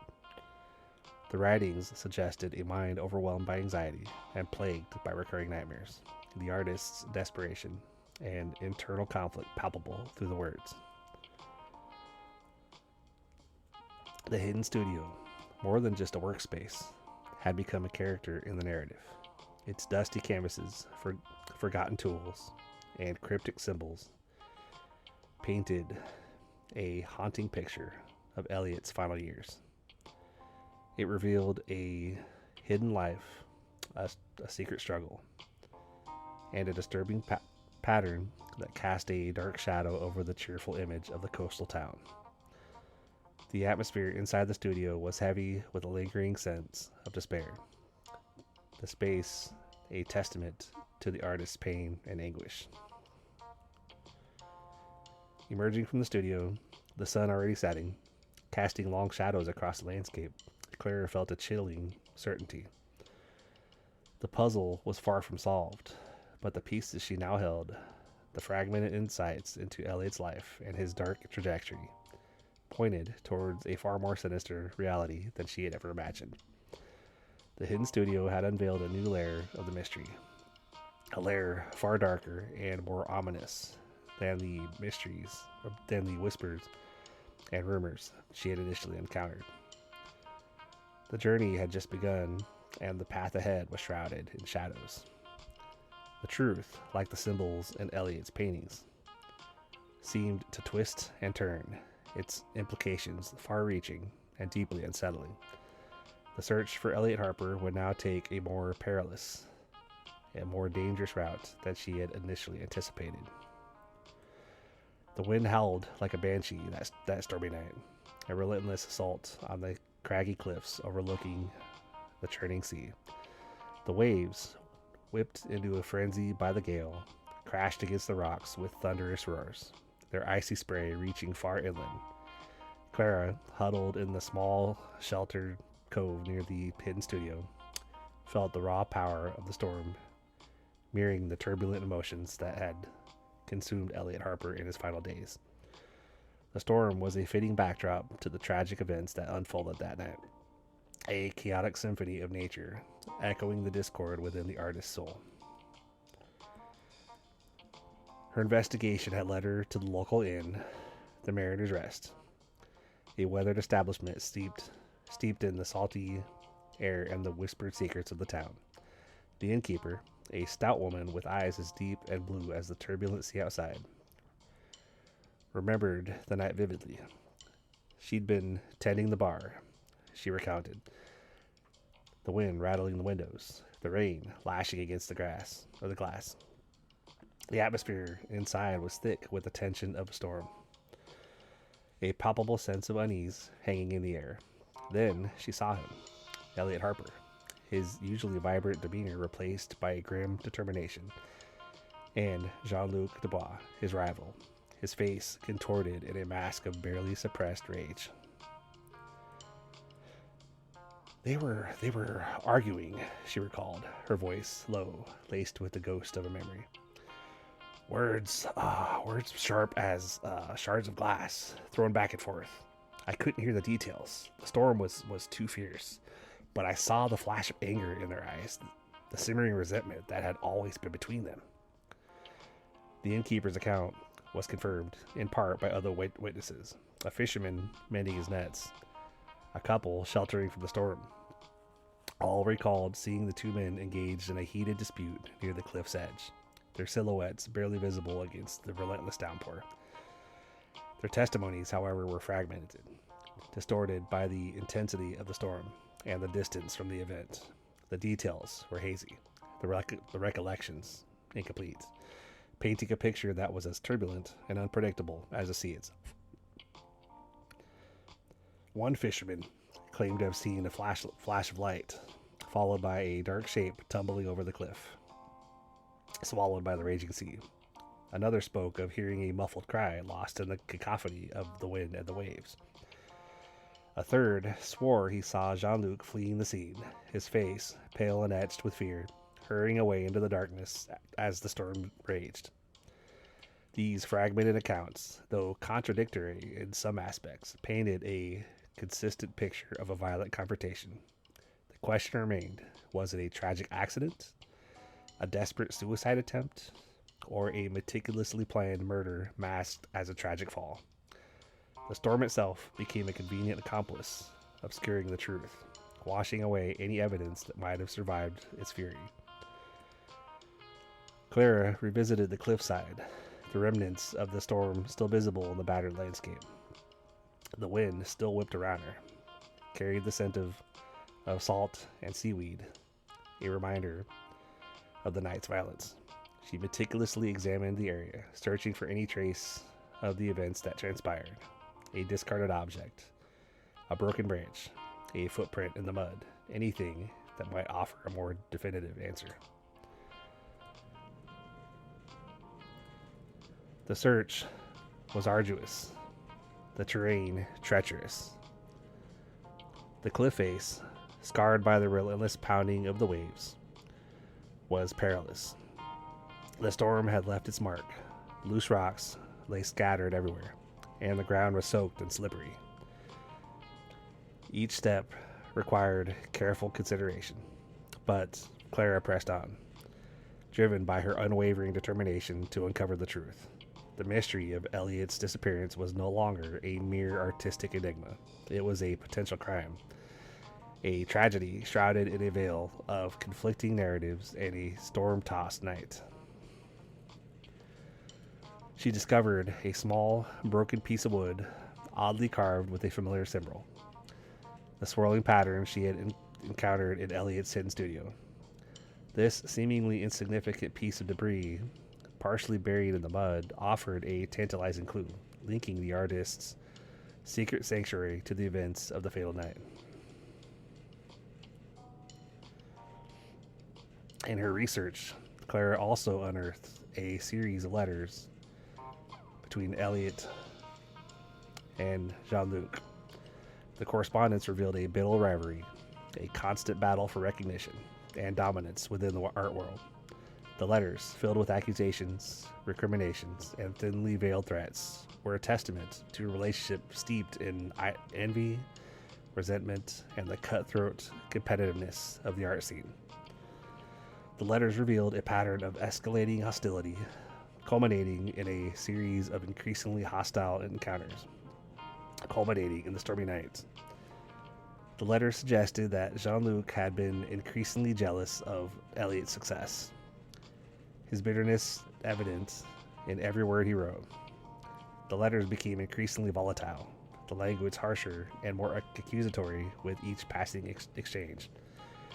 One letter hinted at a dark secret, a threat that suggested potential violence, implying that Jean-Luc was capable of resorting to extreme measures to protect his own artistic standing. Back at her hotel room, huddled over her notes and the scattered evidence gathered during her investigation, Clara realized that the truth was buried beneath layers of conflicting testimonies and the deceptive silence of the storms. The storm, once again, became a symbol, a metaphor, for the chaos and uncertainty surrounding Elliot's final hours. The clash of the elements was a reflection of the storm brewing within the hearts of the two artists. She pieced together the timeline of the events, the argument at the inn, the confrontation on the cliff, the fall, and the subsequent disappearance. The pieces of the puzzle, though scattered and incomplete, were starting to fit together. The possibility of a deliberate act, an act disguised as a tragic accident, became increasingly probable. The intensity of the storm, the darkness of the night, the lack of clear witnesses, all these elements could have conspired to conceal the truth. The ocean, a powerful and unforgiving force, could have erased any definitive evidence, leaving behind only fragmented recollections and a lingering sense of mystery. And Jean-Luc, the Biddle rivalry, became a prime suspect. His hurried departure, his knowledge of the cliffside, his documented hatred for Elliot, all painted a picture of a man who had reason and opportunity to commit a crime.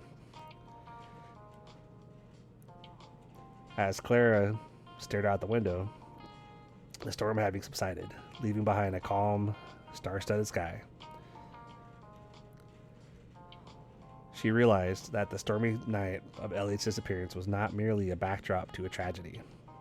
It was an active participant, a powerful force that had hidden the truth within its tempestuous heart. The truth, she knew, was waiting to be discovered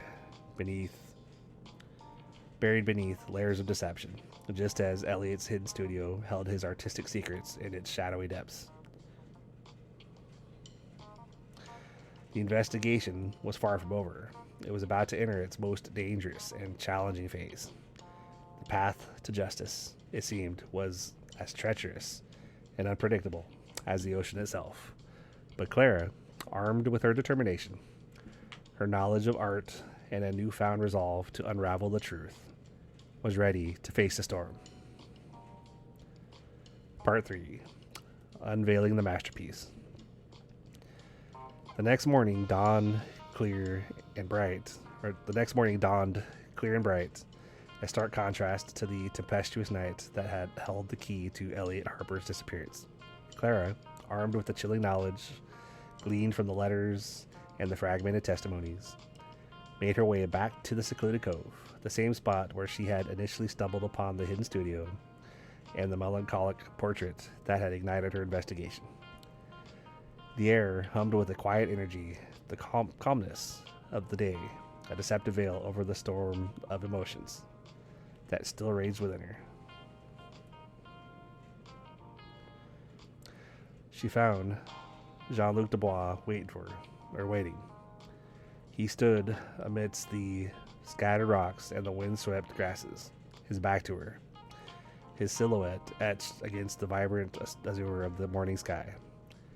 He hadn't seen her approach, lost in his own contemplation, his shoulders slumped with the weariness that hinted at a sleepless night. He turned slowly as he heard her footsteps on the shingle, and his face, usually meticulously groomed and carefully composed, betrayed the strain of his emotions. His eyes, usually gleaming with an almost predatory intensity, were now shadowed and devoid of their usual arrogance. The silence between them was heavy, thick with the unspoken accusation that hung in the air, like the lingering scent of salt and seaweed. The wind whispered through the grasses, carrying with it the murmur of the ocean, a constant reminder of the unpredictable nature of both sea and human nature. Clara didn't approach him immediately. She stood a respectful distance away, observing him, letting the weight of the evidence she had gathered sink in. The broken piece of wood, intricately carved with the swirling pattern found in Elliot's studio, lay in her satchel. The letters, their ink now faded but their message still sharp and accusatory, rested in her pocket. The testimonies, fragmented but revealing, were etched in her memory. Finally, Clara broke the silence. Her voice was calm, controlled, a stark contrast to the tempest that raged within her. "Jean-Luc," she began, her tone devoid of accusation, yet leaving no room for misinterpretation. We both know why I'm here. He remained silent for a moment, his gaze fixed on the endless expanse of the ocean. The waves crashed rhythmically against the rocks, their hypnotic rhythm a soundtrack to the unfolding drama. Then, with a sigh that seemed to carry the weight of the years of resentment and regret, he turned to face her. "You found out," he said, his voice a low murmur, barely audible above the sound of the seas. The confession was implicit in his tone, a burden he had clearly been carrying for a long time. Clara nodded slowly, her heart pounding in her chest. She had expected defiance, denial, perhaps even a carefully constructed alibi. But his surrender, his quiet acceptance of his impending exposure, was far more unsettling. It suggested a depth of guilt and remorse that she hadn't anticipated. "Elliot's death, it wasn't an accident, was it?" she asked Joey, her words cautious, not wanting to push him too hard and risk losing his confession. She needed to know the truth, but she also needed to understand the circumstances, to grasp the intricate web of events that had led to this tragic outcome. He remained silent for a moment, the silence stretching out like a taut string, threatening to snap. Then he began to speak, his voice gaining strength as he recounted the events of that fateful night. His narrative unfolded like a meticulously crafted painting, each detail carefully placed, each brushstroke revealing more of the hidden canvas of his emotions. His story began long before the stormy night. He spoke of his childhood, of his early passion for art, of his fierce rivalry with Elliot. He described a competition that had begun in their youth, a relentless pursuit of recognition that had escalated into a bitter feud fueled by jealousy and resentment.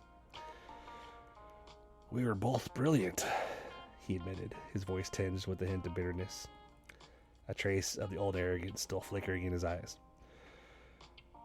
"But he was always one step ahead. He had a gift, a vision that I could never quite match. And the recognition he received, the accolade, man, they were unbearable." He described a constant battle for recognition. A war raged in the galleries and studios of the youth, a conflict that had intensified with each passing year.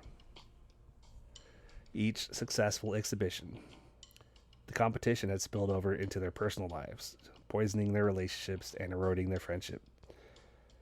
The letters Clara had found were only the tip of a far larger iceberg, a series of exchanges that mirrored the escalating hostility between them. On that stormy night, he explained, a culmination of years of resentment and suppressed rage had erupted into a violent confrontation. Their argument began, as Clara already knew, at the Mariner's Rest, but instead of merely a heated exchange of words, it had escalated into a physical altercation. A desperate, brutal fight that spilled over onto the treacherous cliff edge. The details of that fight were brutal, his words painting a vivid picture of the chaos and violence that ensued. He described a struggle, a push, a fall. He hadn't meant to kill Elliot. He insisted, not deliberately. The treacherous cliff edge, the slippery rock, the raging storm, these elements had all played a part, turning a moment of uncontrolled rage into a fatal accident. "It was an accident," he repeated, his voice filled with the raw agony of a man confronting his own culpability. "A terrible, unforgivable accident. But I swear, I didn't intend to kill him." His confession was a mixture of regret, self-recrimination, and a desperate attempt to find some measure of forgiveness, a sliver of redemption amidst the wreckage of his actions. The years of suppressed rage, the bitterness of the rivalry, the weight of guilt, all these emotions coalesced into a confession that was raw, honest, and devastating.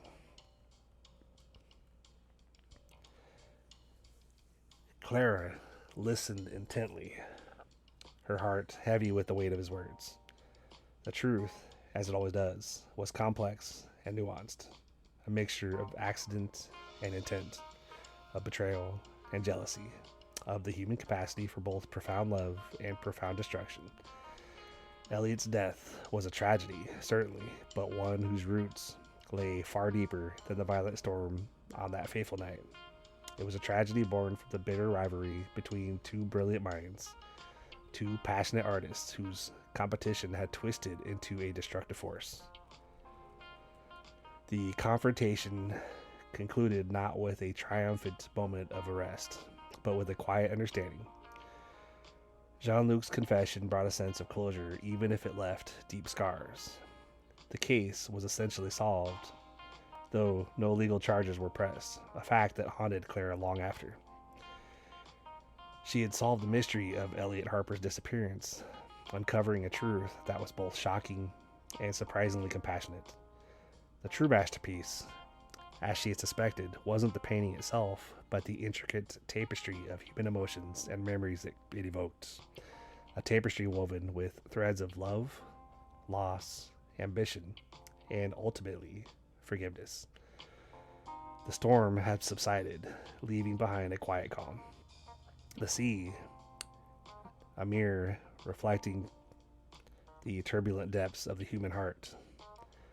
The hidden studio, with its trove of hidden paintings and secrets, was abandoned once more, its mysteries finally laid bare. But the memory of Elliot Harper and the truth of his untimely death would forever resonate within the quiet coastal town, a haunting echo of passion and tragedy. Clara, bearing witness to both the darkness and the illumination, had learned that in the world of art, as in life itself, the most captivating stories are often those where the brushstrokes of beauty and despair intertwine, creating a masterpiece that reveals the full complexity of the human spirit. The revelation didn't arrive in a dramatic flourish, a sudden unveiling of a hidden document, or a dramatic confession under duress. Instead, it was a slow, almost imperceptible dawning, a gradual unfolding of interconnected events and motivations, much like the slow reveal of a landscape painting, where the details only fully coalesce upon closer inspections. The true masterpiece, I realized, wasn't merely the melancholic portrait I'd initially discovered, but the intricate tapestry of human lives and experiences that had woven themselves around it, creating a far richer and more profound work of art than any single canvas could contain. Elliot Harper's art, I now understood, wasn't simply a reflection of his technical skill. It was a visceral outpouring of his soul, a visual diary chronicling his intense passions, his crippling insecurities, and his untimely, tragic fate. Each brushstroke, each carefully chosen color, each subtly rendered emotion on the faces of his subjects, all whispered secrets about the man himself, about the complexities of his relationships, the burning ambition that fueled his career, and the dark shadows that ultimately consumed him. Take, for instance, his early works, the vibrant, almost exuberant landscapes from his student days. These paintings, full of light and optimistic energy, contrasted sharply with the later pieces, the ones depicting isolated figures lost in melancholic introspection. The shift wasn't just a stylish evolution. It was a clear reflection of his own emotional journey, a visual record of his increasing disillusionment and the growing rift between his artistic aspirations and the reality of his life. Madame Serafina's collection, a carefully curated reflection of Eliot's lesser-known works, offered further clues. There were sketches, unfinished paintings, and even personal letters tucked away in forgotten corners of her gallery. Artifacts that painted a far more complete picture of the man than any single biographical account ever could. One particular sketch, a chaotic swirl of colors and lines, captured the essence of his turbulent relationship with Jean-Luc. It wasn't pretty, not the romanticized depiction of artistic rivalry often portrayed in biographies, but a raw, visceral representation of jealousy, competition, and the simmering resentment that had festered between them for years. The letters, too, revealed a heartbreaking narrative.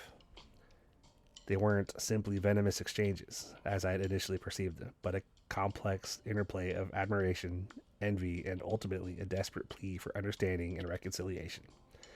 Elite's letters particularly revealed a vulnerability that countered the images of the aloof and arrogant artist projected by the public. He yearned for recognition, yes, but he also craved connection, genuine appreciation, and perhaps even forgiveness for his own failings. The letters, discovered amongst the dusty canvases and forgotten sketches, were as much a part of the masterpiece as the completed paintings. The town itself, with its charming facades and hidden secrets, became another layer in this intricate artistic narrative. The Mariner's Rest, the pub where Jean-Luc and Elliot had their final fatal confrontation, wasn't just a setting. It became a symbol of their broken friendship, a place where their artistic rivalry had reached its tragic climax. The very architecture of the town, its winding cobblestone streets and secluded coves, mirrored the labyrinth paths of their lives, the hidden corners and unexpected twists and turns of their complicated relationship. Even the sea, with its relentless power and unpredictable nature, played a crucial role in this narrative. It had been a silent witness to their struggles, a constant reminder of the unforgiving forces that shape human lives and destinies. The storm that raged on the night of Elliot's death was more than just a meteorological event. It was a powerful metaphor for the tempestuous emotions that had driven their rivalry and ultimately led to tragedy. Unraveling the masterpiece meant piecing together all these fragmented elements, not just the paintings, but also the stories, the emotions, the hidden connections. A complex and challenging undertaking. It was like reconstructing a shattered mosaic, each tile a piece of the puzzle, each fragment revealing a small part of a larger, more powerful, more profound truth. The process itself, the slow, painstaking process of investigation and discovery, became an artistic endeavor in its own right. A journey that mirrored the creative process of the artist himself. The truth of Elliot's death, the events of that stormy night, unfolded not in a single dramatic moment, but gradually through a series of carefully observed details, subtle hints, and carefully considered interpretations. The legal process, or rather the lack thereof, reflected the complexities of the situation. It wasn't a simple case of murder, but a tragic accident fueled by years of unresolved conflict and simmering resentment. Jean-Luc's confession, though filled with remorse and regret, didn't provide a clean resolution, a neat ending. It was a testament to the enduring power of human fallibility, the capacity for both profound love and devastating destruction. The masterpiece, therefore, transcends the confines of a physical painting. It encompasses the whole human experience, its beauty and its darkness, its triumphs and its failures. It is a testament to the power of art to reflect the complexities of the human spirit, not as an idealized portrait, but as a true and unflinching representation of our capacity for both greatness and destruction. The final image that remains long after the mystery is solved is not one of a perfectly framed canvas, but a swirling, complex composition of human life, revealing the rich tapestry of motivations, emotions, and consequences that define us. It is a masterpiece of life itself, painted with the strokes of love, loss, ambition, and the enduring power of art to give voice to the unspoken truths of the heart, of the human heart. The quiet coastal town, once a place of hidden secrets and quiet mystery now held a new significance for me. It wasn't merely a picturesque setting for a tragic story, but a living, breathing embodiment of Elliot Harper's art, a testament to the enduring legacy of a man whose life and work had intertwined to create a masterpiece that transcended the boundaries of canvas and paint, extending its reach into the very fabric of the town's existence. The memory of Elliot Harper and the truth of his untimely end would remain etched not only in the minds of the townspeople, but woven into the very soul of the town itself, a haunting reminder of the enduring power of art and the complex and often contradictory nature of the human experience. The storm had passed, but the echoes of its tempestuous passage lingered, a silent testament to the power of human emotion and the enduring mystery of human existence. The ultimate masterpiece, I realized, was not contained within the frame of a painting, but lived and breathed within the very heart of the community, a constant reminder that life, in all its unpredictable chaos and subtle beauty, is the greatest art of all. The unveiling of Elliot Harper's final masterpiece, the melancholic portrait that had initiated my investigation, had been only the beginning. The true masterpiece, the one that truly resonated with the heart of the town, was the collective reconciliation with its past, the slow, painstaking process of healing and understanding that followed the revelation of the truth. It wasn't a single dramatic event, but a quiet, gradual shift in the town's collective consciousness, a subtle yet profound transformation that unfolded in the quiet corners of everyday life. The immediate aftermath of my presentation to the townspeople, a presentation that included not just the details of Elliot's death and Jean-Luc's unwitting role in it, but also a display of the hidden sketches and letters, was a mixture of shock, grief, and tentative sense of relief. The weight of decades-old secrets, whispered accusations, and simmering resentments had finally been lifted. The town, previously cloaked in a veil of unspoken anxieties, began to breathe again. The air, once thick with suspicion and distrust, was slowly clearing, revealing a landscape of shared grief and burgeoning empathy. Jean-Luc, relieved of the burden of a secret, emerged from his self-imposed exile. He had initially retreated, overwhelmed by the weight of his past actions, but with the support of the community and the understanding he'd found, he began to participate in the town's life once more. His actions weren't about absolution or forgiveness, but about acceptance and the slow, arduous journey towards atonement. He started by quietly donating a significant portion of his wealth to establish an art scholarship in Elliot's name, a gesture that was met with a cautious respect and a hesitant acknowledgement of his remorse. He spent hours in the local library helping to archive Elliot's remaining works and letters, contributing to the preservation of his artistic legacy. His quiet, thoughtful actions spoke volumes, gradually dismantling the hardened image of the ruthless rival, replacing it with a picture of remorse and thoughtful amends. The Mariner's Rest, once the silent witness to Elliot and Jean-Luc's final tragic confrontation, was transformed. It was not abandoned, as some had suggested, but rather reimagined. The old pub, with its heavy wooden beams and sea-worn decor, was renovated, not to erase its history, but to acknowledge it. It was repainted in softer hues, its dark corners illuminated, and a small gallery was added showcasing some of Elliot's lesser-known works alongside those of other local artists. The pub became a space for reflection, a meeting place for the community to gather, remember, and heal. The yearly art festival, previously overshadowed by the lingering mystery surrounding Elliot's death, was revived with renewed energy. It became a celebration not just of art, but of the town's resilience, a testament to its ability to overcome tragedy and emerge stronger. The festival showcased the works of local artists, many of whom had been directly or indirectly influenced by Elliot's life and work.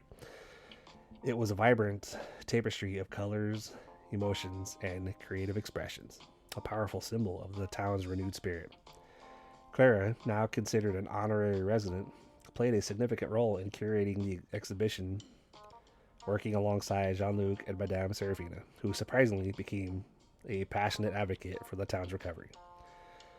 Madame Serafina, initially portrayed as a mysterious and reclusive figure, underwent a quiet metamorphosis. The revelations surrounding Elliot's death and the subsequent reconciliation within the community seemed to soften her hard exterior. She opened her gallery to the public more frequently, organizing exhibitions and workshops that celebrated the town's artistic heritage. She was no longer guarded and secretive, but engaged and actively involved in the community.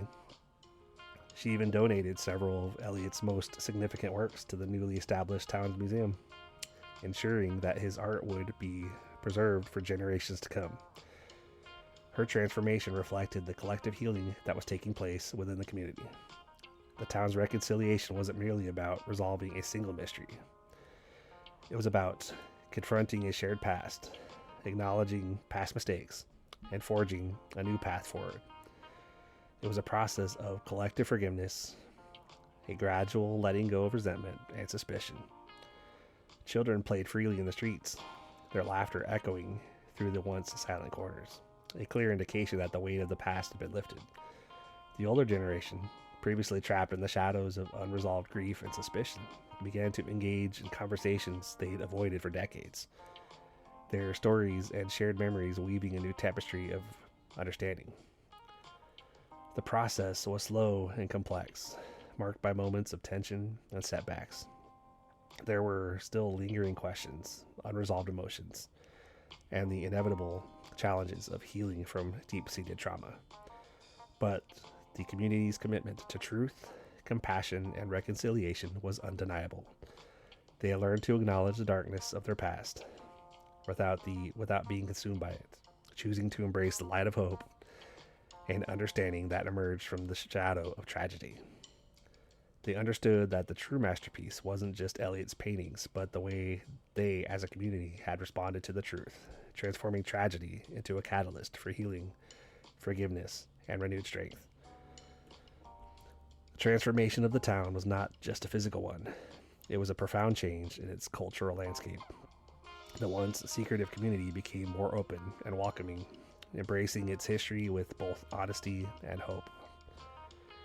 The yearly art festival became a symbol of their resilience, a collection of the town's ability to overcome adversity.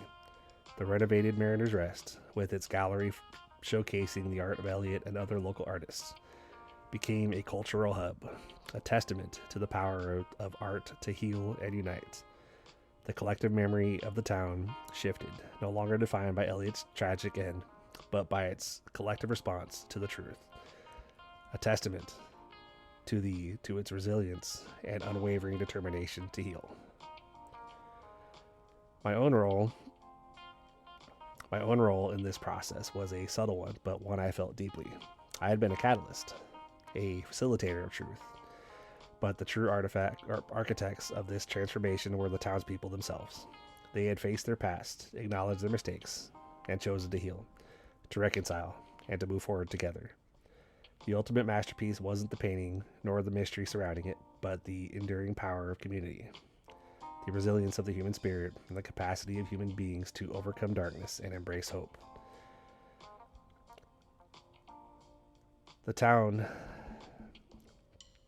once cloaked in shadows of mystery and unresolved grief, had emerged as a beacon of healing, a testament to the power of reconciliation and the enduring strength of the human spirit.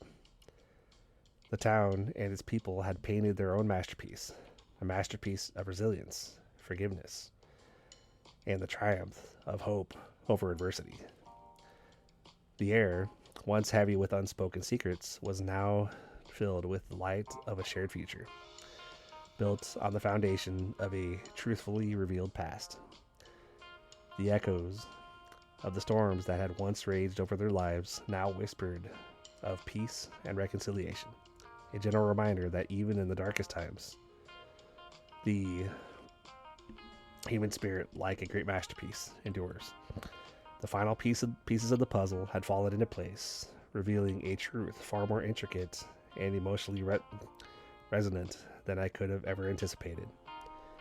The unveiling of Elliot Harper's masterpiece wasn't just about the painting itself. It was about the interwoven lives of the townspeople, their secrets, their regrets, and their quiet, persistent hope. My role in this unfolding drama had been unexpected, a journey that had taken me far beyond the realm of art history and into the very heart of human experience. The aftermath of the revelation was a period of quiet reflection, not only for the townspeople, but for me as well. I found myself poring over Elliot's sketches, his letters, the raw, unfiltered expression of his emotions. They were far more revealing than the meticulously crafted paintings themselves. His art, I realized, wasn't just a visual representation of his inner world. It was a cry for connection, a desperate attempt to communicate the turmoil within his soul.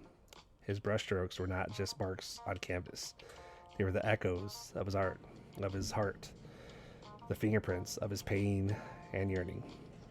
The experience forced me to confront my own assumptions about art and its purpose. I had approached my investigation with a detached, almost clinical objectivity, focusing on its technical aspects of Eliot's work, the historical context, the stylistic influences. But the truth had revealed a more profound reality. Art wasn't just a product of technical skill.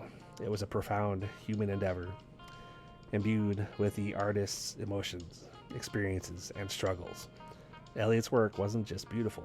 It was a testament to the complexity of human emotion, a poignant reflection of the beauty and fragility of the human spirit. My newfound understanding extended beyond Eliot's work to encompass art in general. I began to see the deepest connections between artistic expression and the human condition. Each brushstroke, each note of music, each carefully chosen word in a poem, all were fragments of the human experience, reflections of our joys, sorrows, triumphs, and defeats. Art, I realized, was not just an aesthetic pursuit, but a powerful means of communication, a language that transcended words, expressing emotions too profound to be articulated. It was a testament to the human capacity for creativity, resilience, and emotional depth. The transformation wasn't limited to my understanding of art. It had a profound impact on my own personal life. The investigation had stripped away my professional detachment, replacing it with a heightened sense of empathy and understanding. I had learned to see beyond the surface, to recognize the unspoken stories hidden beneath the masks people wear. I had gained a deeper appreciation for the fragility of human relationships, the complexities of human emotions, and the power of forgiveness. The journey had sharpened my senses, making me more attuned to the subtle nuances of human interaction. The unspoken gestures, the fleeting expressions that reveal the truths hidden beneath the surface. My own personal growth was intertwined with the town's collective healing. I found myself increasingly involved in the community's efforts to rebuild, to reconcile, and to move forward. I helped curate the new exhibitions at the Mariner's Rest, working alongside Jean-Luc and Madame Serafina, their transformations mirroring my own. I found myself drawn to the simple act of listening, of offering a space for people to share their stories, their memories, their wounds. The act of listening, I realized, was as essential to the healing process as any grand gesture of reconciliation. The renewed art festival was a culmination of these efforts, a vibrant celebration of the town's resilience and its capacity for renewal. It was a powerful demonstration of the power of art to heal, to unite, and to inspire. I was struck by the sheer diversity of the artwork, a tapestry woven from individual experiences, each piece telling a unique story. The festival wasn't just an exhibition of art, it was a living testament to the town's collective journey of healing and renewal. It was a profound display of creativity and community, both of which were crucial for overcoming the lingering effects of Elliot's death. The town had found its own artistic voice, one that had been one that was distinctly its own, reflecting its complex history, its shared experiences, and its enduring spirit. The paintings, sculptures, and performances weren't merely aesthetically pleasing, they were a powerful expression of the town's journey, its resilience, and its capacity for renewal. They painted a picture of community coming to terms with its past and forging a new future together through shared grief and hard-won understandings. My time there in the town had irrevocably changed me. I left not just with a clear understanding of Elliot Harper's art, but with a profound appreciation for the interconnectedness of human lives and the transformative power of art. The journey had taken me beyond the realm of art history and into the very heart of the human experience, revealing the power of empathy, forgiveness, and the enduring resilience of the human spirit. I had witnessed firsthand the way a community could heal, could rise from the ashes of tragedy, and could ultimately create its own masterpiece. A masterpiece not of paint and canvas, but of shared memory, enduring strength, and unwavering hope. This experience, this journey into the depths of human emotion and community, had redefined my understanding of art and its role in the human story. It was a transformation as profound and lasting as art itself. The true masterpiece wasn't just Eliot's paintings. It was the story of the town, the journey of its people, and the way art had played its essential part in their healing and reconciliation. It was a testament to the enduring strength of the human spirit and the unwavering power of hope. It was a lesson I carried with me, a powerful reminder of the profound connection between art and humanity, a truth that forever changed the course of my life and my perception of the world. I returned to my life as an art curator with a renewed purpose, a deeper appreciation for the human element in art, and a profound empathy that would forever influence my approach to the works I would encounter in the future. The art I would study would never again be simply objects of aesthetic appreciation. They would be gateways to understanding human experience, powerful expressions of the human heart and soul. The case of Elliot Harper and the town by the shore had opened my eyes, allowing me to see that a true masterpiece, one that truly endures, transcends the physical canvas and touches the very heart of humanity. The following autumn, the town air carried a different scent. A blend of salt spray and wood smoke tinged with the sweetness of late blooming wildflowers. The town, once shrouded in shadows of mystery and unspoken grief, now basked in a gentler light. The annual art festival, a tradition nearly lost in the wake of Elliot Harper's disappearance, returned with a vibrancy that surpassed even its previous glory. The Mariner's Rest, once a place of whispered secrets and guarded glances, buzzed with activity, its walls adorned with a diverse collection of artwork, a testament to the town's collective healing. This year, the festival was different. It wasn't merely a showcase of artistic talent. It was a collection of resilience, a communal act of remembrance and reconciliation. The pieces displayed weren't just paintings and sculptures. They were stories, each brushstroke a whisper of the town's journey, each carefully carved line a testament to its enduring spirit.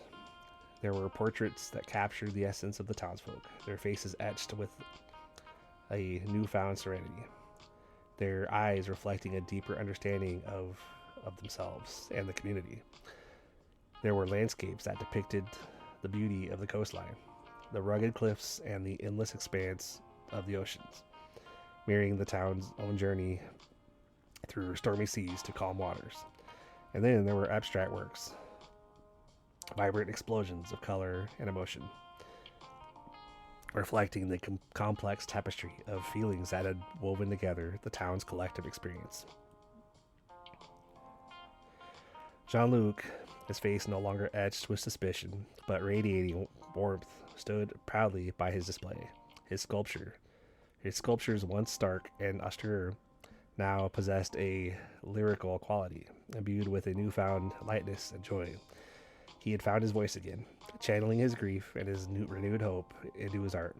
Madame Serafina, her eyes still carrying the weight of years, but softened by the newfound peace, sat quietly amidst her collection of antique furniture, her presence a silent anchor in the heart of the celebration. The guarded nature that had once cloaked her had vanished, replaced by a gentle warmth and willingness to share her profound knowledge of art and life. She had found solace in the process of healing. The act of sharing her collection, once a symbol of her isolation, became a bridge to human connection. The unveiling of Elliot Harper's lost masterpiece, The Mariner's Lament, had been the catalyst for this transformation.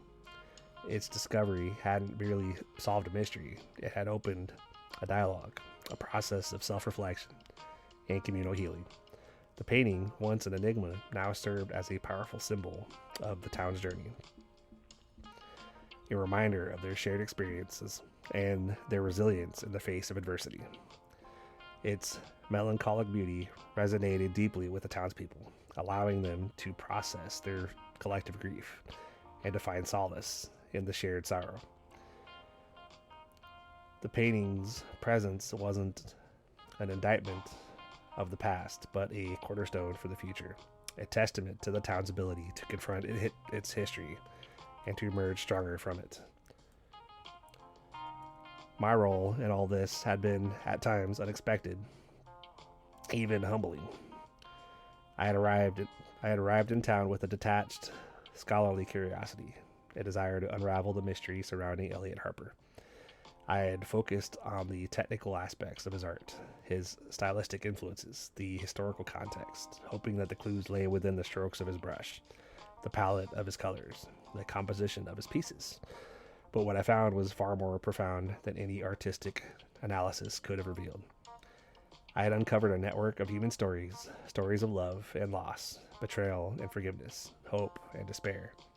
The town itself had become my canvas, its people, the brushstrokes, and their experiences, the vibrant colors that formed the larger narrative. The investigation had changed me, transforming my perspective on art and its place in the human experience.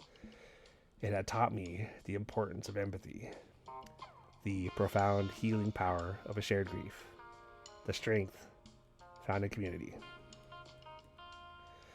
My own professional life underwent a significant transformation as well. My work as an art curator took on a new dimension. I found myself approaching art with a renewed sensitivity, a heightened awareness of the human stories embedded within each brushstroke, each note of music, each sculpted form. My role wasn't just to evaluate the aesthetic merits of work. It was to understand its essence, its genesis, the emotions that lay at its heart. This deeper understanding, gained through my experience, extended to all aspects of my work. The art I now curated wasn't just about aesthetics or historical context. It was about recognizing the human elements, the stories, the hopes, and the dreams that breathe life into them. I found myself drawn to the projects that fostered connection and understanding to collaborations that bridged cultural divides, that celebrated diversity, and that brought art to people from all walks of life. The renewed art festival was a testament to the town's collective healing, its art a powerful expression of the resilience and its capacity for renewal. The pieces displayed weren't merely aesthetic pleasing, they were a poignant reflection of the town's journey, a testament to its enduring spirit. They painted a vivid picture of a community emerging from the depths of tragedy, finding strength in shared grief, and forging a new future together. The festival was more than an exhibition. It was a living testament to the power of art, a beacon of hope shining brightly against the backdrop of the town's turbulent past. As the festival drew to a close, I stood on the cliff, overlooking the ocean, the setting sun painting the sky with vibrant hues.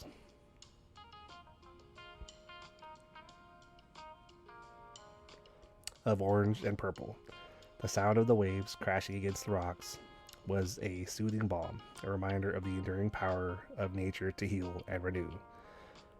In the town was no longer just a small coastal town. It was a vibrant community, its spirit as resilient as the ocean itself. It had embraced its past, integrated the story of Elliot Harper into its collective identity, and emerged stronger than ever. My journey to the town had ended, but a new chapter in my life had begun. I returned to my work in the art world with a renewed sense of purpose, a deeper understanding of the intricate relationship between art and life, and a profound appreciation for the transformative power of human connection. The true masterpiece wasn't just Elliot Harper's painting. It was the story of the town, its people, and its remarkable capacity to heal and renew itself, to transform tragedy into a testament to the enduring strength of the human spirit. The memory of the coastal town, its people, and the vibrant energy of the Resurrected Art Festival, would forever be etched into my heart, a constant reminder of the profound connections between art, humanity, and the healing power of forgiveness. The town's ability to use its grief to create something beautiful, something truly lasting, became an inspiration that guided my work and influenced my understanding of the transformative potential within art and humanity. The case of Elliot Harper and the coastal town was more than just a mystery solved. It was a profound lesson in human resilience, the power of art, and the enduring strength of hope. The true legacy of Elliot Harper wasn't his art alone, but the enduring transformation it sparked in the town and the subsequent impact it had on my life and the course of my career. It is a reminder of the profound interconnection of life, art, and the human spirit. A reminder that transcends canvases, galleries. It transcends canvases and galleries, becoming an intrinsic part of the human spirit. The end.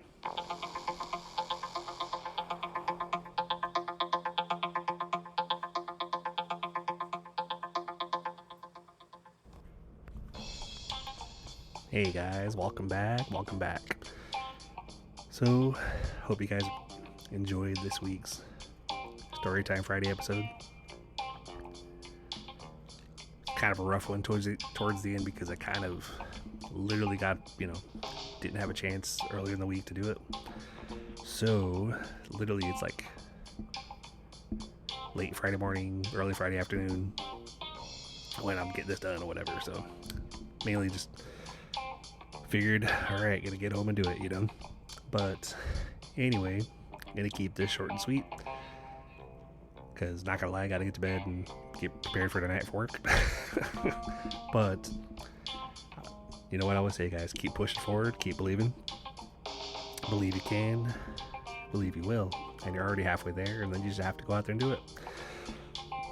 And also, we only fail if we quit, give up, and walk away. So as long as we keep getting back up, we haven't failed. In conclusion, Of course, this will be in the show notes as well, but I figure I'm mentioning it here as well. The passive opportunity that I've been putting out there to basically grow and build Bitcoin passively or whatever without recruiting. For information to check it out, go to passivebitcoin247.com. A few videos on there to kind of explain it, but pretty easy stuff. No need to actually build a team or anything. You literally could just let it grow and compound it and stuff. But on that note, hope you guys are doing well. Thanks for hanging out with me this week again. I'm gonna try to be a little more proactive over the next couple days and hopefully get next week's already done, so that way I'm not like last minute. But it came to a point where I was like, yeah, I gotta get this done. This kind of sucks. Kind of put it off. Had some stuff happen this week that kind of distracted a little bit. Some shit went down, but hey, that's life, right? So anyway, I appreciate you guys, and I will talk to you guys on Tuesday for Real Talk Tuesday. On that note, you guys have a good one, and we'll talk to you then.